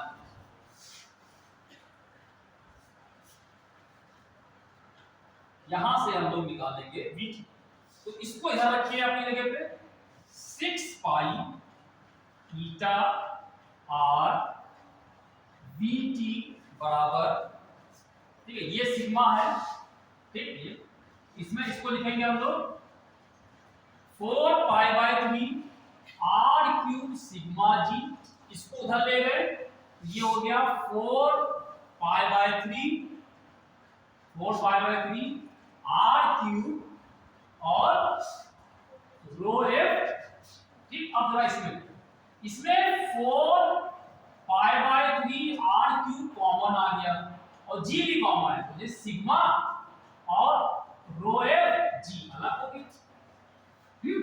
जी भी कॉमन है, और यहां पे क्या आया 6 पाई ईटा r vt,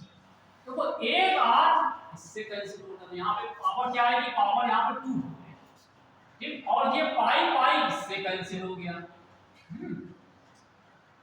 तो यहां पे आया 6 ईटा vt बराबर 4 बाय 3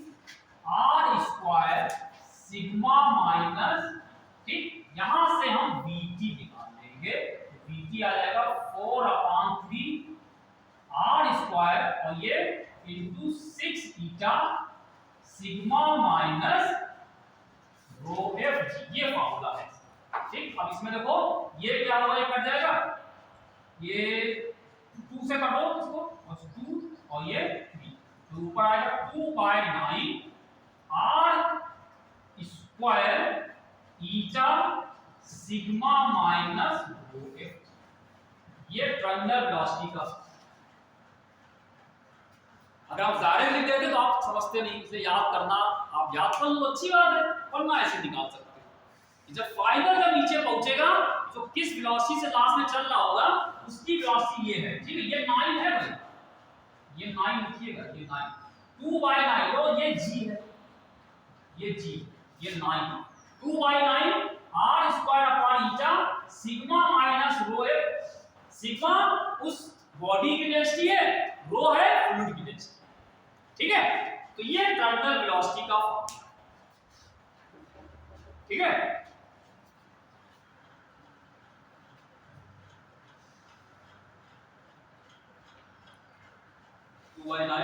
r स्क्वायर, ठीक। अब इसमें एक चीज ये देखिए, अगर आपसे कहें सिग्मा क्या है, डेंसिटी ऑफ द बॉडी,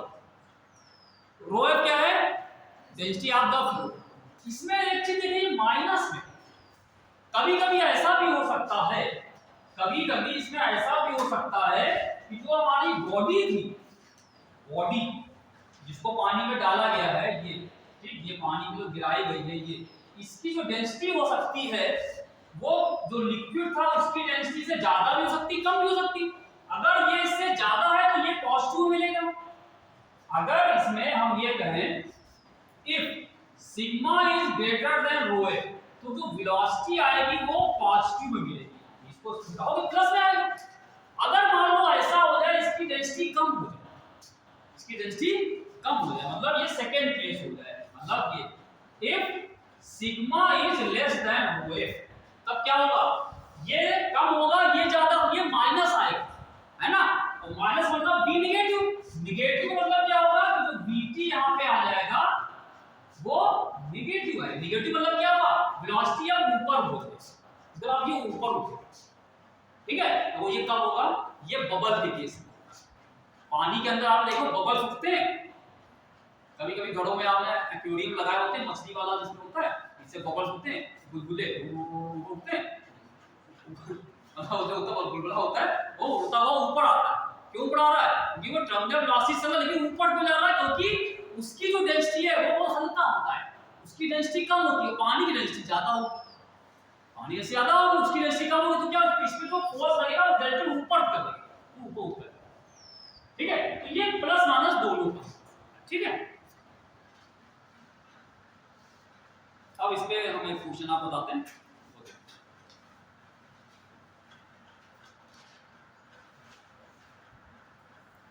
इसी फॉर्मूले पे क्वेश्चन हम कुछ करने आ रहे हैं इस पे, ठीक है। स्टोक्स लॉ का यूज करके हमें लगा सब पे टेंशन नहीं हुआ है, छोड़ दें सर को, छोड़ दें। तो क्या आगे क्लास में 3 दिन है निकला, आगे जब होगी तो उसमें भी थर्मोडायनामिक्स वाला शुरू करें, हां ये आधे घंटे में सवाल है ना इसमें, तुम भागोगे यूनिफॉर्म स्पीड ऑफ, तो थोड़ा देखते हैं, कोशिश करते हैं। Uniform speed of 2 centimetre diameter ball is, एक मिनट, हाँ uniform speed of 2 centimetre diameter, 2 centimetre diameter ball,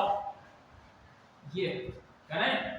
uniform speed of 2 centimetre diameter ball is 20 centimetre. इसकी जो स्पीड है वो कितनी है, 20 centimetre per second in a viscous liquid, in a viscous liquid. Uniform speed of 2 centimetre diameter ball is 20 centimetre per second in a viscous liquid. Then the speed of 1 centimeter diameter ball, then the speed of 1 centimeter diameter ball, so 1 centimeter diameter ball, then the speed of 1 centimeter diameter ball in the same the same liquid is, in the same liquid is बताना है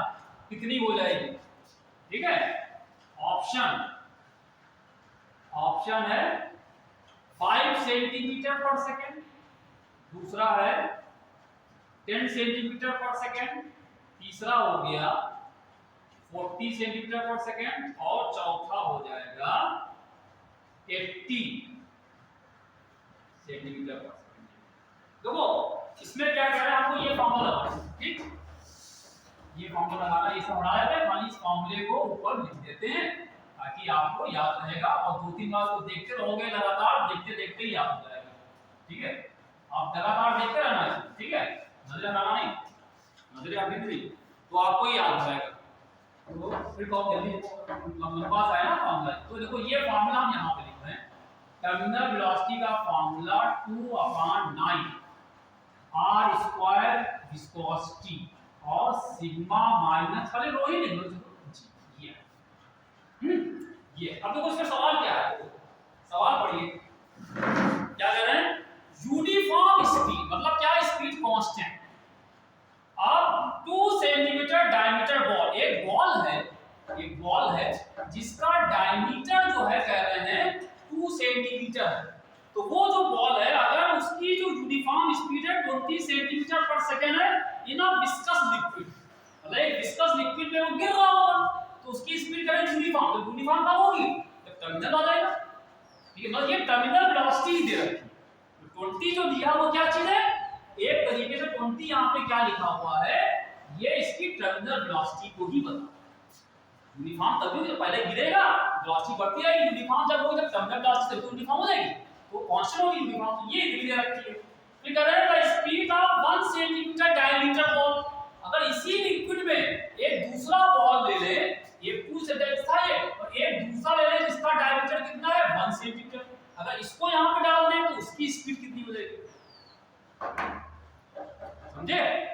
तो क्या इसमें same common क्या है दोनों में, liquid दोनों का सेम, लिक्विड दोनों का सेम है, जब लिक्विड सेम होगा तो क्या सेम हो जाएगा, रो दोनों में सेम होगा, सिग्मा भी सेम होगा, क्योंकि बॉल का खाली साइज चेंज हुआ है ना,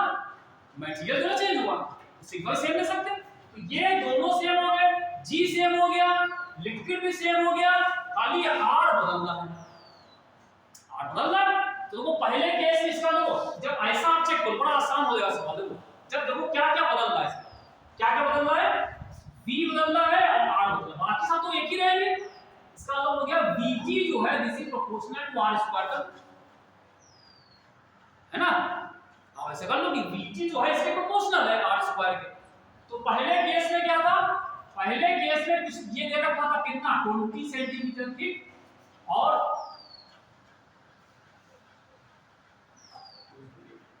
देखिए जब इसके प्रोपोर्शनल है तो आप इसको vt बराबर इसको कांस्टेंट इनटू r स्क्वायर, इस पूरे चीज को कांस्टेंट मान लो, दोनों सेम है k इनटू r स्क्वायर, ठीक है। तो पहले कितना था v1 बराबर k r1 स्क्वायर, दूसरे में v2 बराबर k r2 स्क्वायर, दोनों डिवाइड कर लो, k कैंसिल,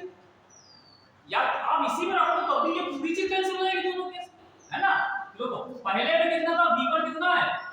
20,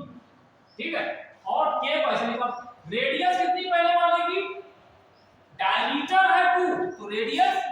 1, ठीक है, तो डायमीटर हो जाएगी 2/2 यानी कि 1 का स्क्वायर, ठीक। दूसरे में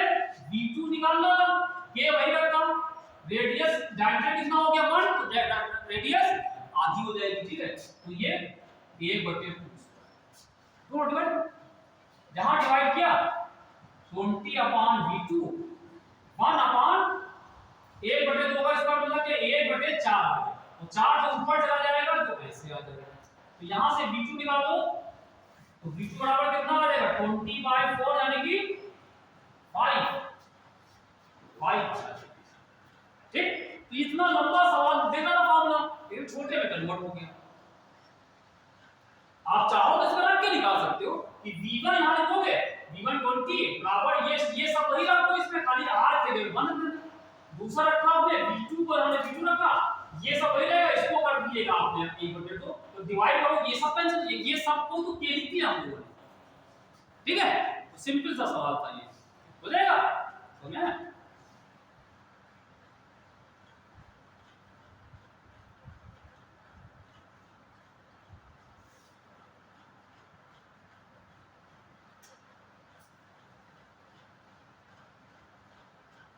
एक सवाल और है, ये हम भेज देंगे करना, है ना, इसी तरह का मिलता जुलता है।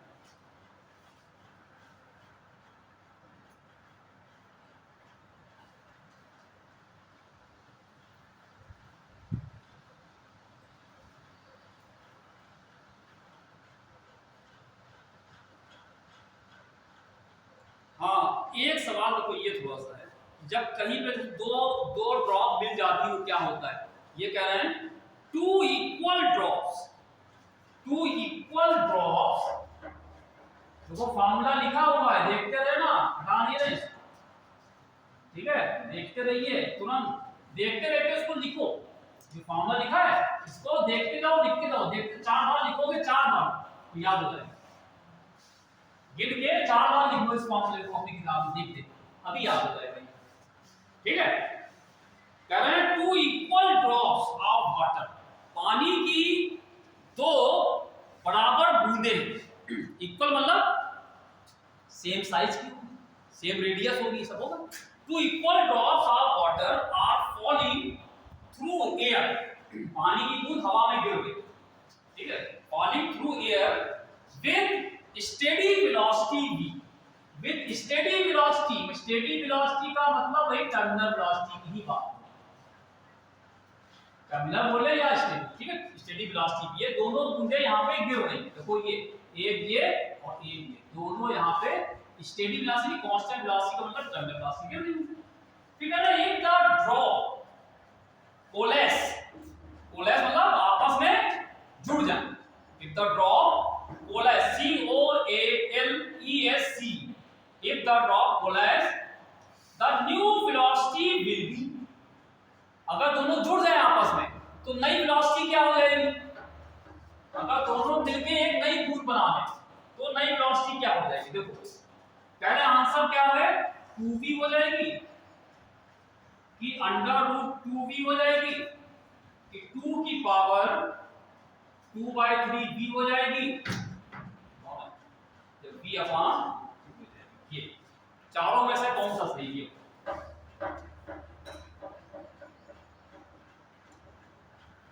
क्या करेंगे इसमें, दो पानी की बूंदें थी, दोनों सेम इक्वल है, यानी इक्वल मतलब होगा पानी की बूंद है, इसका मतलब दोनों एक ही पानी की बूंद है, इसको दोनों की डेंसिटी बराबर, और इक्वल है तो रेडियस भी बराबर, ठीक है, बराबर है, तो अगर आप ऐसे मानते हो तो इसकी रेडियस अगर r है तो इसकी रेडियस भी r है, ठीक है, पहले ये v वेलोसिटी से दोनों गिर रहे हैं, टर्मिनल वेलोसिटी है, इसमें निकालोगे v इसकी निकालोगे तो ये इस फॉर्मूले से यही है, ठीक है। बाद में क्या हुआ, दोनों आपस में कोलाइज कर गई, मतलब दोनों जुड़ मिल के आपस में कंबाइन हो, जब कंबाइन हो जाएगी तब क्या होगा, एक बड़ी बड़ी बूंद बन जाएगी, तो छोटी बूंद मिलकर के बड़ी बूंद बन जाती है, जब बड़ी बूंद बन जाएगी तो रेडियस बदल जाएगी, डेंसिटी बदलेगी नहीं, क्योंकि वही एक ही पानी की बूंद तो डेंसिटी डिपेंड करती है मटेरियल पे, मटेरियल तो सेम है, तो क्या होगा, सिग्मा सेम रहेगा, और एयर में गिर रही है हवा में, तो हवा में गिर रही तो एक वो क्या था, डेंसिटी ऑफ फ्लूइड यानी कि एयर की डेंसिटी ये भी सेम रहेगी, जी सेम रहेगा, फिर वही चीज आ गई यहाँ पे, ईटा भी सेम रहेगा, हवा में दोनों है, ठीक है, तो क्या लगाओगे इसमें फॉर्मूला भाई पहले वाला, फिर क्या हो जाएगा, पहले था v1 बराबर भाई मतलब v proportional to r square, से पहले ये सब सेम आ गया, क्लियर हो गया, तो अगर आप यहां से निकालोगे v बराबर फिर k r, पूरे फॉर्मूले पूरे को k मान दिया। अब देखो भाई पहला केस था, पहले वेलोसिटी कितनी थी v, तो v बराबर k, रेडियस उसकी मान लो हमने r स्क्वायर, रेडियस दे रखी थी क्या, नहीं दी रही ना, हमने मान दिया। अब जब दोनों जुड़ जाएंगी, ये जुड़ के बड़ी बूंद बन गई, ये मिलकर के बड़ी बूंद, और बड़ी बूंद की रेडियस मान लो कैपिटल R मान लेते हैं, क्या मानते हैं, कैपिटल, तो इसकी जो वेलोसिटी चलो होगी उसको हम लोगों ने कह दिया v डैश, तो k r स्क्वायर, ठीक, ये हो जाएगा। अब हम दोनों को डिवाइड कर दें। अगर डिवाइड तो कर दोगे तो क्या आएगा, v पता है, v अपॉन v डैश, के कैंसिल होगा, r स्क्वायर अपॉन। लेकिन प्रॉब्लम क्या है, अगर हमको ये r और r का रिलेशन पता हो जाए, स्मॉल r और कैपिटल, तो ये सॉल्व हो जाएगा, है ना, क्लियर। तो बताओ इसमें एक चीज और लगा सकते हो इसमें, क्या, जब दो पानी की बूंद मिल करके नई बूंद बनाती हैं तो उसमें वॉल्यूम सेम होता है, वॉल्यूम कंजर्वेशन। एक पहले पानी की बूंद, इसका वॉल्यूम जो होगा इसका वॉल्यूम सेम होगा, इन दोनों का वॉल्यूम जुड़ करके नए का वॉल्यूम होगा। यानी अब अगला क्या लगा दोगे इसमें, आप लगा दोगे वॉल्यूम कंजर्वेशन। एक ये इस तरह के सवाल समझ लीजिए, ये जो बता रहे हैं ऐसे और सवाल भी, ऐसे कई सवाल इस तरीके के, करीब 4-5 सवाल इस तरीके के हैं जहां वॉल्यूम को सेव कर देंगे। तो पहले का वॉल्यूम कितना था, छोटी बूंद का वॉल्यूम कितना था, 4π/3, ये एक का था ना, और दूसरे वाले का भी जुड़ जाएगा दोनों में, और ये जुड़ गए तो बाद में नई बूंद बनेगी, उसका वॉल्यूम क्या हो गया, 4π/3 πr कैपिटल R क्यूब हो गया, ठीक है। फिर बाद की जो बूंद बनी, वॉल्यूम देखो, वॉल्यूम कभी नहीं खत्म होता है, दो बूंद मिली, उनका जो अलग अलग वॉल्यूम को जोड़ोगे तो मिलके बनेगी, उसका टोटल वॉल्यूम वही है, तो इसका वॉल्यूम ये है, ठीक है। ये क्या आ जाएगा, दोनों को जोड़ोगे तो 2 इंटू ये क्या दिया है बराबर 4π/3, ठीक, ये होगा। अब यहां पे देखो 4π/3 इधर भी है, ये काट दो, खत्म करो इसको यहां, तो यहां पे देखो आया r³ अपॉन r³ बराबर 1/3, ठीक, ये। लेकिन यहां पे r स्क्वायर चाहिए था, तो देखो भाई, तो यहां से क्या करोगे, ये निकालो, r³ था, अगर r अपॉन r निकालो तो क्या आएगा, 1/2 का 1/3 ऊपर चला जाएगा, ये जानते ना आप, स्क्वायर का क्यूब हो गया, क्यूब है ना ये। यहां पे अगर यहां की पावर हटाओगे तो यहां की पावर बटे में आ, ठीक। अब यहां पे तो यहां पे v upon v dash, r upon r, ये क्या लिखा था, ये लिखा था, ये जो लिखा हुआ है, ये चीज जो लिखी हुई है, और आप नाम दे रहे r अपॉन r का स्क्वायर, ठीक है, ये लिखा हुआ है। अब यहां पे r अपॉन r लिखा 1/2, ये था 1/3, और इसके ऊपर स्क्वायर लगा दिया हमने ऊपर से, इसकी जगह हमने ये लिखा, इसके ऊपर पूरे का 2 ऊपर लगाया, तो 2 ऊपर लगा दो तो क्या होता है, आपको पता है कि ये जो 1 की पावर थी, इसकी एक पावर और बढ़ाओगे तो क्या होता है, ये पावर दोनों ये इससे मल्टीप्लाई होगा, मल्टीप्लाई जब होगा तो 1/2 की पावर 2/3, और जब यहां पे आएगा तो ये 1 की पावर है तो वही होगा, नीचे आएगा ये 2 की पावर 2/3, ये 1 की पावर तो 1 ही रहेगा, तो ये आ गया। और ये किसके बराबर है, v अपॉन v डैश, तो यहां से v डैश निकालो, v डैश बराबर क्रॉस किया 2/3,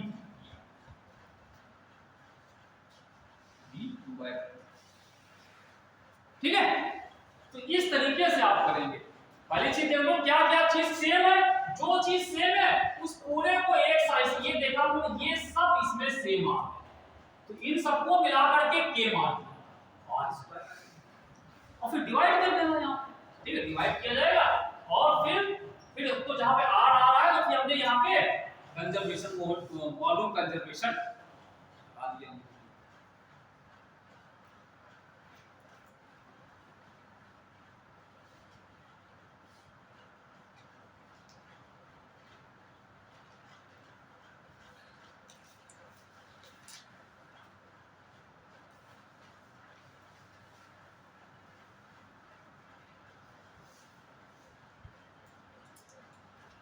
सरफेस टेंशन चालू करें, हैं, टेंशन ही टेंशन है, तनाव ही तनाव। एक सवाल थोड़ा और कर लेते हैं इसकी का, फिर सरफेस टेंशन शुरू करते हैं, भेज दे सवाल कर लोगे अपने आप, जैसा हो जाएंगे, हाँ? इसके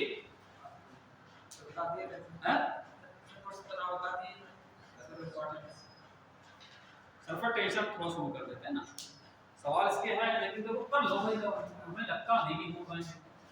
ठीक है, भेजे की कोशिश करना, नहीं होगा तो जब मुलाकात होगी, लेकिन तुम मुलाकात से पूछता उसको टाइमिंग कहाँ होता पूछने का। अरे किसी दिन टाइम लेके आना, सोचना यार तुम बैठे भी थे, ठीक है 5 6 7 बजे तक बैठो, किसी ना जाओ बैठे नहीं, ठीक है कोई टेंशन वाली बात नहीं है, एक दिन आलो ठीक, सरफेस टेंशन सोल्यूशन।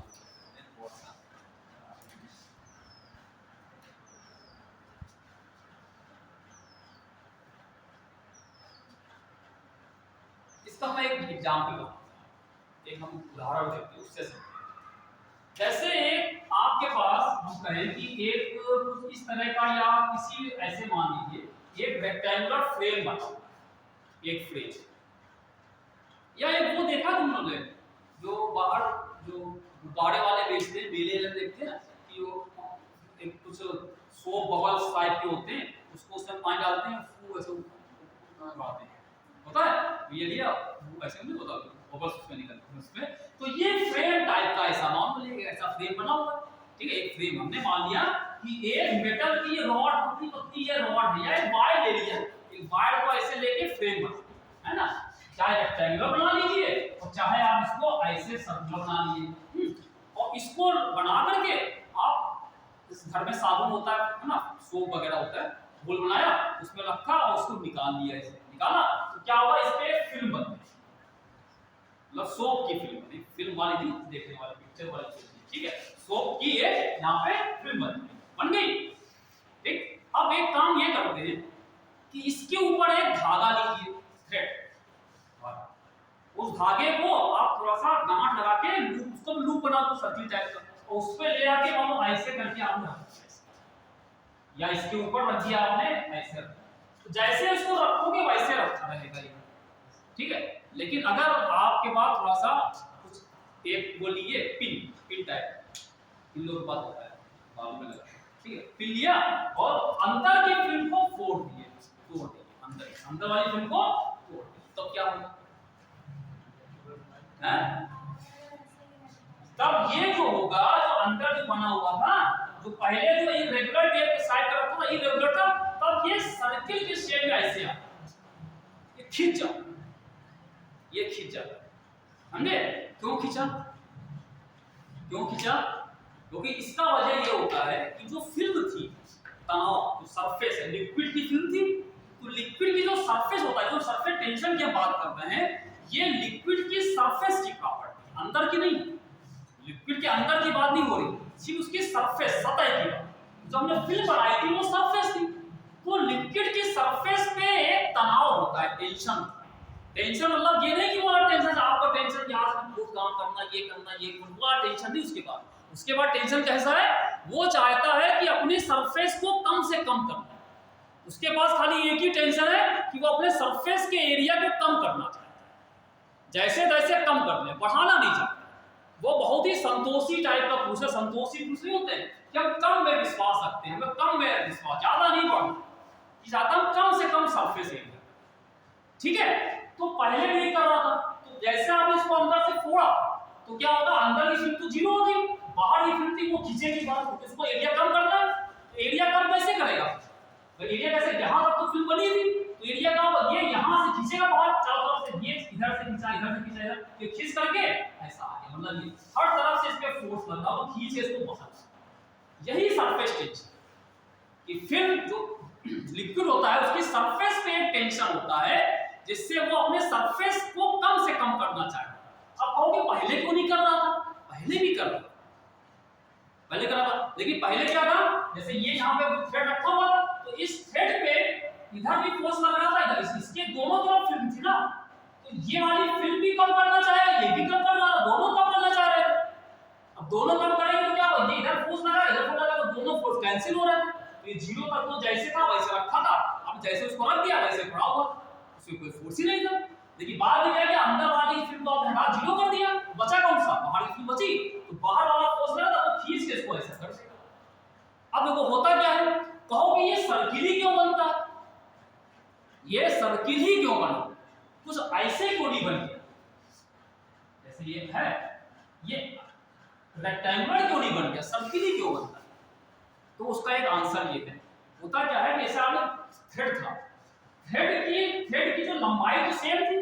जब यहां आए तो लंबाई सेम रहेगी, लंबाई सेम होने का मतलब इसका पेरीमीटर सेम था, पेरीमीटर मतलब इसकी जो सतह है वो सेम थी। तो कहते हैं अगर आपके पास एक धागा हो उसकी सतह को सेम रखा जाए, तो कहते हैं अगर ये सर्किल का शेप बनाओगे तो इसका सरफेस का एरिया सबसे ज्यादा हो, मतलब for a given perimeter the area of the circle is largest. Circle अगर बनाओगे इसका एरिया, अगर ऐसा बनाओगे तो एरिया कम होगा, लेकिन सर्किल का एरिया ज्यादा, जब अंदर का एरिया ज्यादा होगा तो बाहर कम हो जाएगा, तो ये बाहर कम हो जाएगा। अंदर एरिया, जब हमने कहा कि सर्किल बनाओ, जब सर्किल बनेगा तो अंदर का एरिया बढ़ गया, तो अंदर का बढ़ेगा तो बाहर वाले सर्किल का एरिया क्या होगा, कम होगा, तो वो मिनिमम पे आ जाएगा। तो ये हमने एग्जांपल आपको बताया कि आपने देखा कि किस तरीके से लिक्विड की सरफेस पे तनाव, तो हर लिक्विड जो होते हैं वो अपनी सरफेस को कम से कम करना चाहते हैं, और कम से कम करने के लिए क्या होगा, सरफेस एरिया कम करना चाहेगा, या तो वो सरफेस क्या करेगा, एरिया कम करे, या वो अपने सरफेस पे कम से कम मॉलिक्यूल को रखे। सरफेस पे जो पानी के बूंद जो होती है, मॉलिक्यूल्स होते हैं, कोई भी चीज होता है, लिक्विड हो या कोई ऑयल हो, वो किसी ना किसी मॉलिक्यूल से बनते हैं, तो वो चाहता है अपने सरफेस पे कम से कम मॉलिक्यूल को रखे, ठीक है। तो कम से कम मॉलिक्यूल रखने के लिए वो एक तनाव की अवस्था में रखता है, वो चाहता है एरिया को कम से कम रखे, वो मतलब एक तरह से क्या कहते हैं, सिकुड़ रहा है, सिकुड़ने की कोशिश कर रहा है कि कहीं बनाया तो सिकुड़ना चाहता है, ठंडा लगती है सिकुड़ते हो वैसे ऐसे हाथ बांधे, तो वही हाल सरफेस का होता है, वो उसको ठंड लगती रहती है, वैसा ठंडा होता है, ठीक है, कि वो अपने आप को सिकुड़ने की कोशिश कर, और सिकुड़ने का जो तरीका अपनाना चाहे कर लेगा, तो आप इसको थोड़ा सिकुड़ के ऐसे फैल देते। अब ऐसा क्यों होता है, और ये सिकुड़ना क्यों चाहता है, वो सिकुड़ना क्यों चाहता है, तो उसकी वजह दो तीन चीजें समझा जल्दी। उसकी वजह ये है, अगर आप इस लिक्विड को ऐसे देखें, ये और यहां पे ये लिक्विड की सरफेस, होता क्या है, जो लिक्विड के अंदर जो इसके मॉलिक्यूल्स होंगे, तो इस मॉलिक्यूल पे इसके आसपास के जो मॉलिक्यूल्स होंगे, पानी के ये जो मॉलिक्यूल्स होते हैं, ये छोटे करके ये सब एक दूसरे को अट्रैक्ट, इसको कहते हैं इंटरमॉलिक्यूलर फोर्स। जो एक मॉलिक्यूल जो होगा उसको दूसरे मॉलिक्यूल खींचते हैं, अट्रैक्ट करते हैं, ठीक है। लेकिन आप कहो कि ये मॉलिक्यूल है और एक मॉलिक्यूल यहां पे, तो ये इसको अट्रैक्ट नहीं करेगा, इसके जो पास में होते हैं वो करते हैं। अब वो कितने पास, ठीक है। तो उसकी जो एक रेंज होती है, वो रेंज होती है लगभग होती है 10 की पावर -9, मतलब एक मॉलिक्यूल यहां पे रखा हुआ है, तो जो मॉलिक्यूल 10 की पावर -9 मीटर के अंदर आएगा वो इसको अट्रैक्ट करेगा, ठीक है। इसको कहते हैं range, this is called the range of the molecular force. जो इंटरमॉलिक्यूलर फोर्स यहां पर रखते हैं इसको कहते हैं इंटर मॉलिक्यूलर फोर्स, उसकी जो रेंज होती है वो कितनी।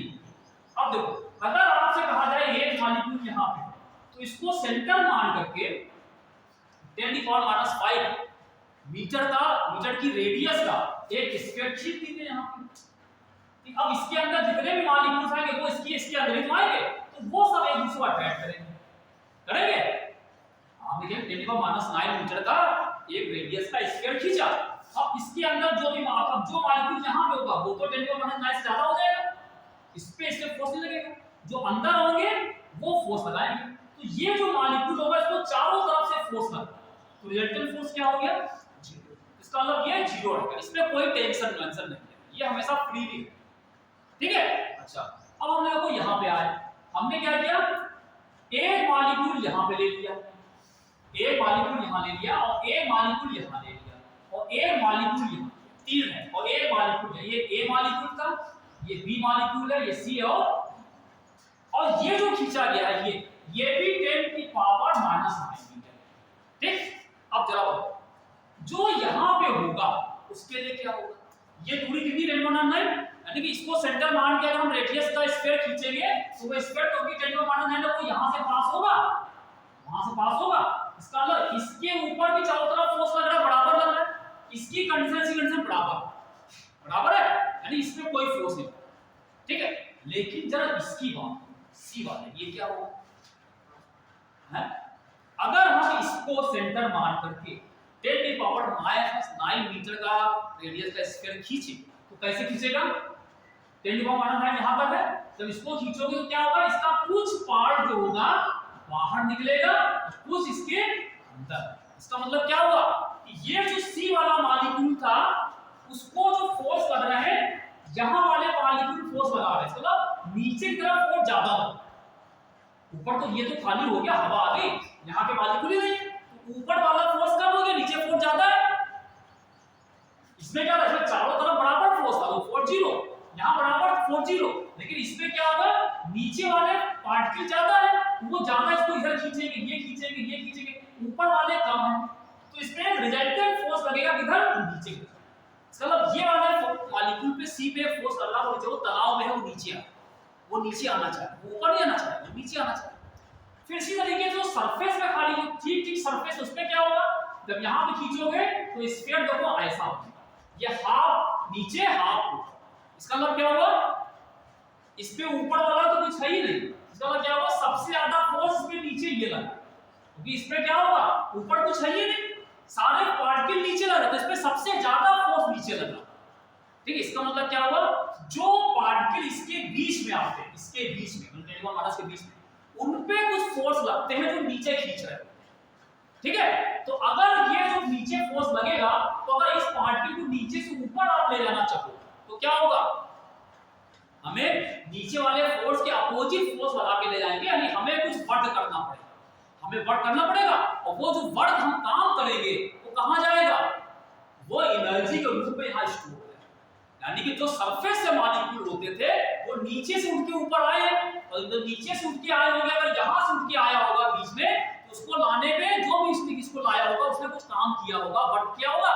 वो जो वर्क होता है वो इसकी पोटेंशियल एनर्जी के फॉर्म में स्टोर होता है। यानी कि सरफेस से मॉलिक्यूल होते हैं उनकी पोटेंशियल एनर्जी ज्यादा होती है, अंदर वालों की एनर्जी कम होगी, और जब जिसकी पोटेंशियल एनर्जी ज्यादा होती है कहते हैं वो कैसा होता है, अनस्टेबल। किसी की एनर्जी ज्यादा है वो अनस्टेबल, और जिसकी एनर्जी कम है वो स्टेबल है। लेकिन ऐसे ये है, इसको यहां पर जैसे ये हाइट पे यहां पे है, इसकी पोटेंशियल ज्यादा है, तो इसको छोड़ोगे तो इसे गिरेगा, और कब तक गिरेगा, जब तक कि पोटेंशियल एनर्जी कम ना हो जाए, कम मतलब नीचे जमीन ना पहुंचे, जब वहां पहुंचेगा स्टेबल हो गया, अब उसको हटाओगे तो कहीं नहीं जाएगा, ठीक है। तो ये मॉलिक्यूल ये स्टेबल होने के लिए क्या करना चाहते हैं, पोटेंशियल एनर्जी को कम करना चाहेंगे। तो कम कब कैसे करेंगे, ये चाहते हैं अपनी सरफेस पे कम से कम मॉलिक्यूल, जब कम होगी तो कम एनर्जी हो जाएगी, तो इसीलिए वो अपने सरफेस पे कम से कम मॉलिक्यूल रखना चाहता है, ताकि इसकी सरफेस की एनर्जी कम हो जाए, और कम रखने के लिए ही तनाव में रहता है कि किसी तरीके से अपने सरफेस के मॉलिक्यूल कम करें, इसलिए ये फोर्स लगता है उसको नीचे हटाने की कोशिश करता है। और ये जो सरफेस पे जो मॉलिक्यूल होते हैं उनकी जो एनर्जी होती है उसको कहते हैं सरफेस एनर्जी। अब सरफेस एनर्जी कितनी ली जाए, सरफेस बहुत बड़ा है, तो कहते हैं सरफेस एनर्जी होती है पर potential energy per unit area. तो सरफेस का आप यूनिट एरिया ले लीजिए, उस यूनिट एरिया में जितने भी मॉलिक्यूल्स होंगे उनकी जो पोटेंशियल एनर्जी होगी उसको कहेंगे सरफेस एनर्जी, ठीक है। आप पढ़िएगा एनसीईआरटी में लिखा होता है सरफेस एनर्जी, वो कितनी होती है, potential energy per unit, surface पे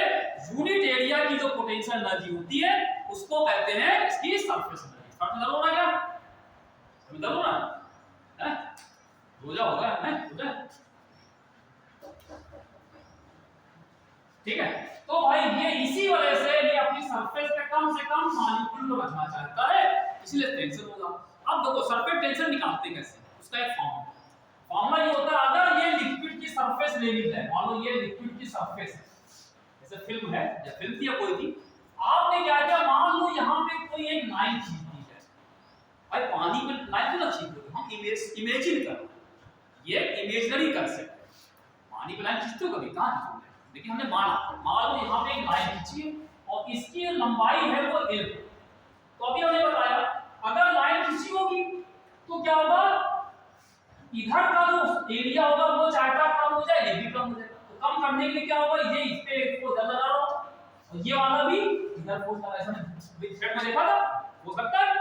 तो ये जो फोर्स लगता है इसकी यूनिट लेंथ पे जितना फोर्स लगता है उसको कहते हैं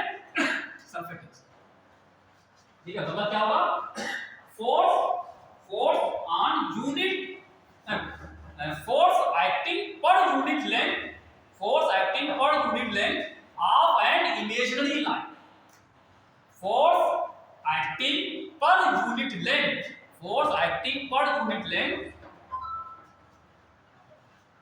on an imaginary line चलिए force per unit length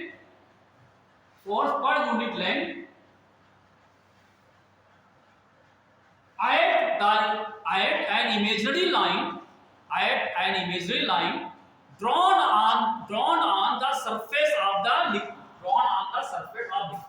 ठीक है, इसका मतलब फोर्स अपॉन लेंथ को ही हम लोग सरफेस टेंशन T बराबर F अपॉन। ठीक है, मान लो इसकी जो लंबाई थी, इसकी लंबाई L थी, L लंबाई पे फोर्स F लग रहा है, तो एक पे कितना होगा, F अपॉन। ठीक है, तो ये सरफेस टेंशन का फार्मूला आएगा, इसकी यूनिट होगी न्यूटन पर, और यहां से तो एक फार्मूला ये आप कर लो T * L, ये फार्मूला याद, A बराबर T * L। ये फार्मूले में सवाल अक्सर इसकी सरफेस टेंशन को लंबाई से मल्टीप्लाई कर दोगे तो इस पे कितना फोर्स।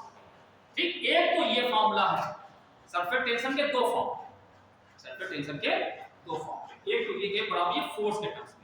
किसी भी लिक्विड की सरफेस पे हमने मान ली कि हमने एक लंबाई की लाइन खींची, तो उसकी यूनिट लेंथ पे कितना ये फोर्स लगा होगा, दोनों तरफ से फोर्स लगा होगा, उसको हम लोग कहते हैं सरफेस। ठीक है, दूसरा फार्मूला हमको थोड़ा डिराइव करा दें, जल्दी से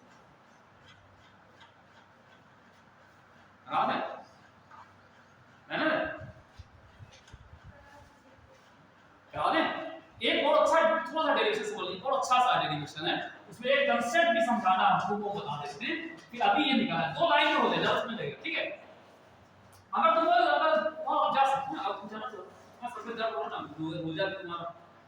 हो जाए परेशान नहीं करना चाहिए। ठीक है, परेशान नहीं करते, ठीक है, जाना तो आप जा सकते हो। इन लोगों को समझा देते हैं थोड़ा सा, ताकि ये थोड़ा ये हो जाए, थोड़ा सा आप पढ़ लेंगे अपने आप, तो हो जाएगा। ये क्लास आगे कब हो देखते हैं।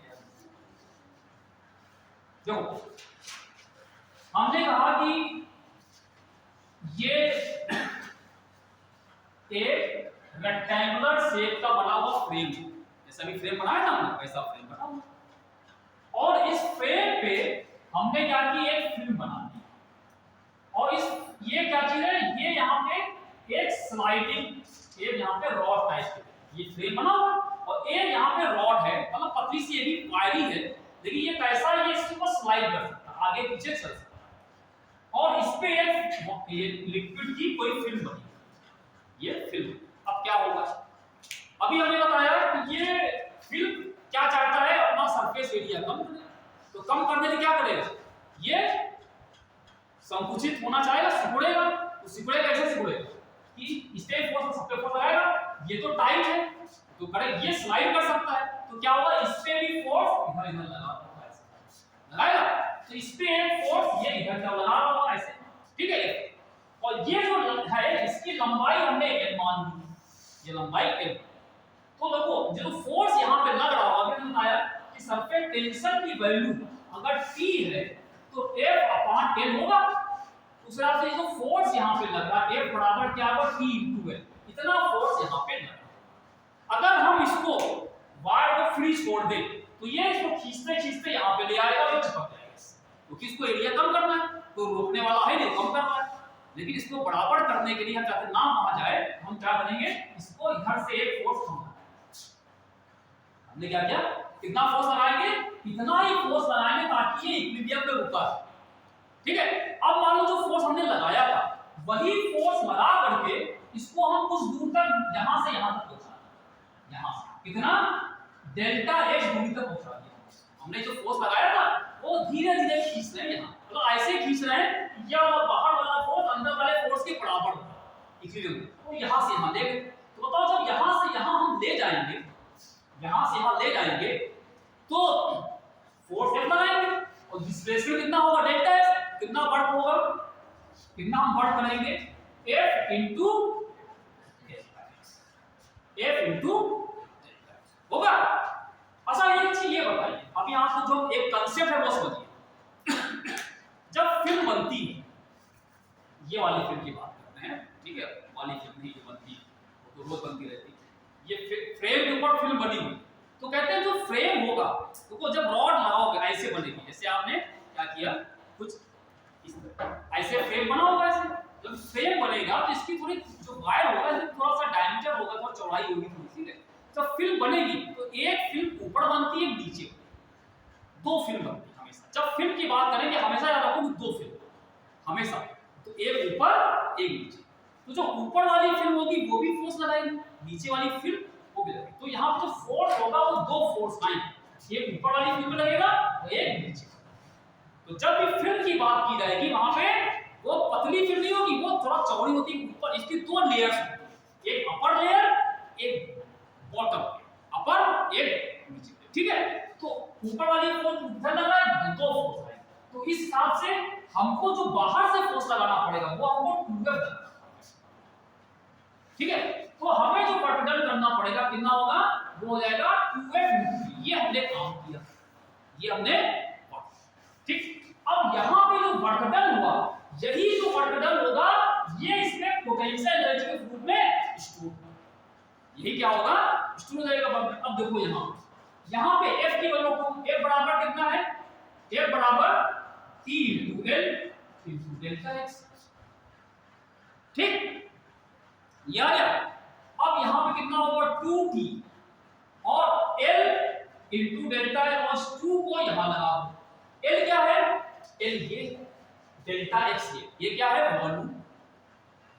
अगर आप ये रेक्टेंगल सॉरी एरिया, ये क्या चीज है रेक्टेंगल है, इसकी लंबाई ये हो गई, चौड़ाई डेल्टा X, ये इतने का क्या हो गया एरिया। लेकिन एक एरिया ऊपर वाली फिल्म का होगा, एक एरिया नीचे वाली का होगा, तो L डेल्टा X पे ऊपर वाले का, 2 से क्या तो नीचे, तो ये क्या हो जाएगा this is equal to 2 into ये टोटल एरिया। अब इसमें 2 नहीं लगाएंगे, ये क्या है टोटल, मतलब ऊपर वाली नीचे वाली को मिला करके डेल्टा ए यहाँ पे क्या चीज हो गया, this is the total area of the film. तो कितना एरिया, जो एरिया चेंज हुआ इसको इसका है ये टोटल, इसको है total change in, total change in, ये टोटल चेंज इन, ठीक है। तो ये यहां से आ गया W, तो आपको T बराबर यहां से कितना आएगा W अपॉन,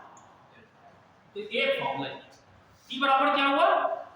मतलब क्या हुआ कि किसी भी फिल्म का अगर हमने डेल्टा ए एरिया बढ़ा दे तो हमने जितना वर्क किया वो वर्क अपॉन ए, मतलब क्या होगा work done in changing the area by work done per unit area, work done वो क्या था फोर्स पर यूनिट लेंथ, ये था वर्क डन पर यूनिट, तो ये भी फॉर्मूला है सरफेस, क्लियर। लेकिन ये ध्यान रखना जब फिल्म बनेगी तो दो सरफेस होती है, तो टोटल वर्क, टोटल एरिया कितना वर्क किया और कितना एरिया में चेंज हुआ, ये क्या है, ये भी एक सरफेस टेंशन का फॉर्मूला है, ठीक है। भाई वो इसमें है तो भी और दो तीन चीजें कई हैं, लेकिन अब समय की बात है, तो बहुत नेक्स्ट लेक्चर में क्या इसको कराएंगे या तुम लोग कर लोगे कि हम थर्मोडायनामिक्स होगा, जैसा आप लोग वैसा करें नेक्स्ट टाइम, हैं